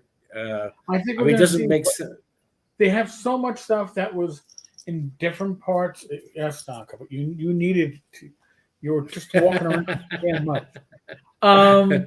There is a lot of work that was done for uncompleted, unreleased material for that the Trolls have been sitting on now for a decade and a half. So I'm looking forward to seeing not just the stuff that's been out of print, but seeing stuff that never got a chance to be in print. Because Jeff and Gary worked on a lot of things that once Gary passed away, Gail put the kibosh on it, and that was it. And yep. Jeff has told me, I probably Greg too, about this. There's a lot of things he did that weren't published, and so I really hope that stuff gets out. If nothing else, just so Jeff's work can get out there, because Jeff does some really, really great stuff. This just opinions only, Eric. I've seen a couple of people on the internet say this is proof that Luke won his lawsuit. Do you think that's true? Not true? I think it is. I'm going to say I think it is proof that Gail did not come out victorious like she was hoping. I don't know for sure if the kids are getting 100% or if Gail's getting a share. But if this was being left in Gail's possession, my opinion, it would still be rotting in a closet or a storage room or wherever she's hiding all this shit, because it's going to be valuable at some point. It's valuable now, less valuable every day you sit on it. I think the timing is right, that it's post-OGL fiasco. Mm-hmm. That is a time when people are already pissed off at WotC. They're looking at material that maybe they wouldn't have an interest in 10 months ago. So I think the timing is perfect. And I think that it's Jörgsburg and one other thing from Gary, some adventure, but they're going to be bringing back, was it the Thieves' Camp book and all the other DMs, GM's resource books that Gary had. So there's going to be a lot of stuff that I think the issue with the Trolls is going to be how to bring this stuff out without saturating the market all at once. And it's something that, there's people that want everything to come out now right away. And I suspect it's going to be a 3 or 4 year process before we even see new material that hasn't been released yet. But I'm just spitting. Yeah, I think that's. Oh yeah, obviously we're just. Yeah, this is just absolutely. Just our opinion on this, but it's great because I know you and I have said more than once, and Jeff said the same thing. We thought this would never happen. Well, it's just too bad because we couldn't see a scenario where Gail would ever release it because Gail, she Gail it a decade ago, and it's so it's been taken away from. It's no longer in Gail's possession right now. The IP and the collection is in the hands of the estate, or in this case, the trustee who has the estate. And that means that Gail has lost her iron grip, and that's a win. And very much so, yes. I have no inside information. Do I converse with Luke on occasions? Yes, we PM back and forth. He hasn't made a public statement other than he's happy to see his father's work and being brought back, but he hasn't made any statements I've seen regarding a court decision, aside from saying that the estate is in the hands of the trustee. We'll see where it goes from there. Which is the very politically correct answer to not the answer tells you all you need to know without telling you what you need to know. Right. It's not in Gail's hands right now. And that says everything. Really. And that's, like I said, that's great. I mean, Troll Lords had a lot of wins lately. They came out with Memorial Tomb, which I got my copy, and which I never thought I'd see. It was 7 years late, but they did a good job. I mean, I wish it had come out 7 years ago. I have no use for it now, but 7 years ago it might have been really, really useful. But I mean, it's very well done. And then now this happening is just amazing. I'm glad for the Trolls. It's really, really, really good stuff. That we're actually going to see, that people will actually see stuff published by Gary Gygax out again, when we did not think that was going to happen. Yeah. So Rocky's opinion is that the judge wants to gauge the value of the estate and is forcing liquidation of assets to properly determine value. Well, part of it is that there had to be an inventory of the assets and there had to be a valuation, which isn't free. And I don't know who's doing the valuation. Could it be Paul Stormberg? Quite likely. There's only a few people out there that have that ability. Bill Meinhardt would be another, to accurately price that collection. But you have to raise money to pay the trustee. So it's not it's not just gauging value, it's actually paying debts. You have to do this too, yes.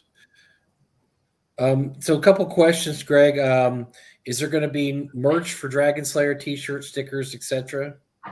Yeah, so I have a TeePublic store. So there are Dragon Slayer t-shirts up there right now, and the new OSR logo that I've created with the Dragon S in the center. You can get t-shirts there. I've got patches which will be connected to the Kickstarter very shortly if people are interested in that. So so things are moving along, and belt buckles are also in the works. Just because who created your logo? I know you might have mentioned it, but I don't remember if you did or not. So the woman that did the hex map, Duro Deep hex map. Okay, great. Yeah, that's just good stuff. Very good stuff. Yeah. It's outstanding work. There's no question about it. And the on the Kickstarter page, you can see the Celtic knot dragon. So that'll be the compatibility logo. So it'll say Dragon Slayer compatible underneath it. So that'll be a sweet little thing that people can put on their products. Cool. Now you took a trip this summer. You went back to your homeland, so to speak. You had some great pictures. I tell you what, that picture of the barrow you went to was awesome, because that really gave you I mean, I could feel myself there with a sword in my hand trying to get in there. And so tell us a little bit about your trip you took this summer. Yeah, so it was a research trip looking at Neolithic burial mounds across Ireland. So it was definitely a once-in-a-lifetime trip. It was done to inspire a little bit of a teaser. Mega Dungeon number 5 in the series.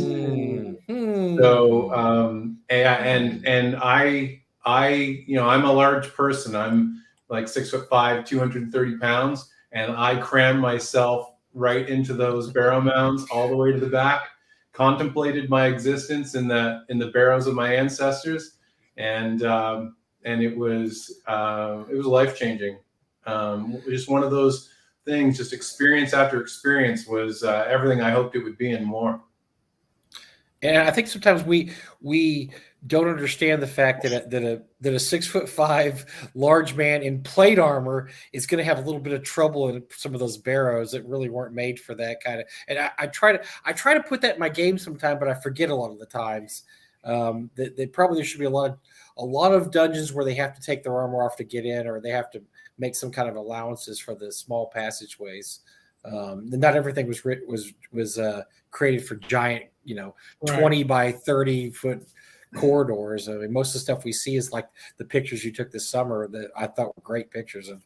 There's a little crack there. You got to squeeze in that little crack to get in the dungeon. Oh, absolutely. So most of these barrow mounds were on the top of prominent hills, and it was done in part to command the surrounding landscape. It was done in part to be closer to the sky, to be closer to your ancestors, and also, on the if you look over to the next hill, you could see a mound on top of that one, and if you look to the next hill over, out in the distance, you could make a barrow mound on top of that one, and in some instances, these were large ascents, so the equivalent of like 7 football fields on a fairly steep incline. Wow. And then to get up there was really amazing. And in some instances, these things had been pillaged by Vikings back 1,200 years ago. And then they were used and reused, right? So in some instances, there's spaces of the living and the dead. So they could have been a house, so actually where people lived, and then those were converted into mounds in which people ancestors were buried, and then mounds would be put secondary mounds would be put around those, and then rituals would take place. Processions would be made up to these hills, and so and then to see the petroglyphs, like you would. So I'd stand there with my compass on my phone to take right at the entrance to get the compass bearing to see where the position of the sun would be as it was either rising or setting into the barrow mound. And then I had a telescopic flashlight so I could look at the back, because in some instances there are bars to keep you from going in, not in all instances, but in some. And so I could have this flashlight to take a look, and you'd see somebody carved a sun right at the back of the barrow mound, so that the sun would always be the life would be in or near that ancestor that was buried there. Little human touches like that, excuse me, that bring the experience of it right to home. Like fast forward 5,500 years to 2023, and we still do those really touching human things, and the experience of it, to cram yourself down those narrow passages and then to extrapolate that to role-playing games was exactly what I wanted to do. Very good. That's like I said. And if you ever go in real life caves, it's so funny because they don't look anything like D&D caves that you know we're going to walk down here. They're just, I mean, we have caves, and we have a lot of cave systems in Texas. I know there's parts of the United States, and they're extremely difficult to traverse. They're not made for people walking around, especially natural caverns that are created by water and, the elements. They're not really made for people to walk in there. And most, like for instance, the ones in Texas, they only let you go in certain portions. You can walk safely around. Some of those cave systems are huge, and you can only go in a very small area. So I always try to bring that aspect in when my players go into caves. That it's very hard to walk around in there. It's not necessarily made unless there's something living in there that's made the cave. Maybe giants have cleared out stuff. If it's just a raw cave, the way it is, it's really hard to move around in there. You're gonna have some issues. Oh yeah, and when people live so close to the agrarian cycle at that time that we've lost a lot in this digital age, and then to stand there and to see the engineering of some of these massive burial mounds to be aligned with the setting or rising of the sun 5,500 years ago, it's just amazing. Like, it's just profound. I would encourage people to do it. So I did the first half of it was Ireland, which I did this year. And the second half will be Scotland, which I'll do next. Now that's the real homeland, right? Scotland. Ireland's the somewhat homeland, but you're Scottish descent, correct? Yeah, that's right. But yeah, it's Scots and Irish. There was so much intermingling and language too. Like this Scottish Gaelic comes from Irish Gaelic, right? Yeah. And then if you can imagine the geography of Ireland, the first farmers actually came to the western side of Ireland near County Sligo. And then, so the oldest mounds are in that area. And then in the center of Ireland, it's a couple hundred years later. And then on the eastern side of Ireland, it's a couple hundred years after that. So the complexity of the tombs and the petroglyphs start to take shape and then refine themselves as you move from west to east. It's honestly, it's kind of amazing any of those ever survived. It seems like that'd be something that, farmers would have plowed. Well, United States, we would have plowed it over by now, put a parking lot over because we're not very good about saving some of our national things like that. What's a cemetery amongst friends? Come on, just I mean. Well, I don't necessarily know I agree with that, Mike, because I was just in Chicago and I went to the Museum of Science and Industry, and they've got a fully functioning U-boat there. It was, and to be honest, only in the United States of America, only people that would believe in their history, believe in the Republic, and would want that lesson about that World War to be learned by future generations. Right. I mean, this thing was stunning. And if you haven't gone, people need to go. And then, in addition, they had a Mount Vesuvius exhibit while I was there, which was also pretty amazing. I was more thinking about the fact that, especially the southern United States, we've really, unless it's on an actual Indian reservation, most of the Indian relics were paved over because when companies would dig and they'd find Indian relics, the one thing they wouldn't do is stop the dig and call in an archaeologist. They go, let's get this shit out of here quick so we can build this parking lot. And unfortunately, that happened quite a bit in the southern Texas. It happened, and I think it probably happened in Arizona and New Mexico too.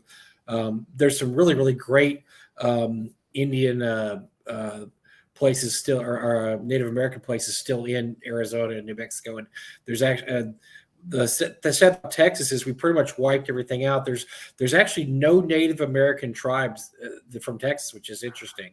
That's why we don't have any casinos here, because there's actually not one living Native American tribe. So we pretty much wiped them out and then wiped any trace of their existence out of Texas. So it's kind of sad. They basically, back during the oil boom, one thing you didn't want to find was Indian artifacts on an oil thing, because then you wouldn't be able to drill for oil. So they would just either cover them up, destroy them, or throw them over the hill, because they wanted, obviously oil was king. I mean, they wanted to drill for oil. Right. So, but that's what I was more thinking about, is that they just didn't seem like we respected our history very much, and because of that, we don't have a lot of there's really not a lot of Native American history in Texas.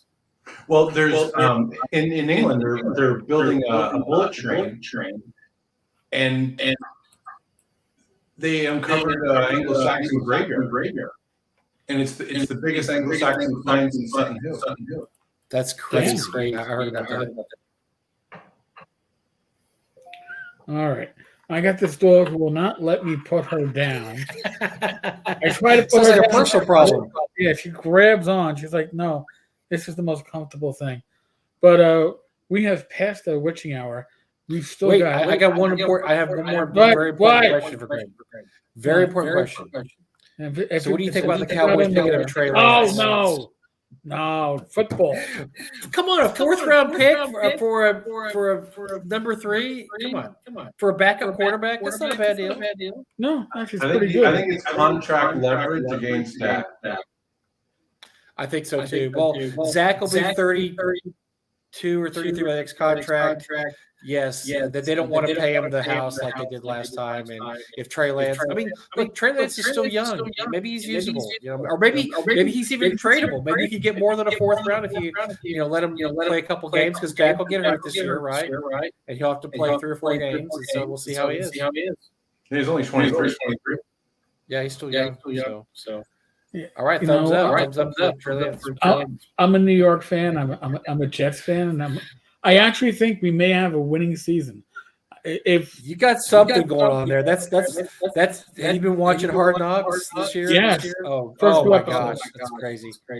Yeah, no, and listen, it's a great defensive line.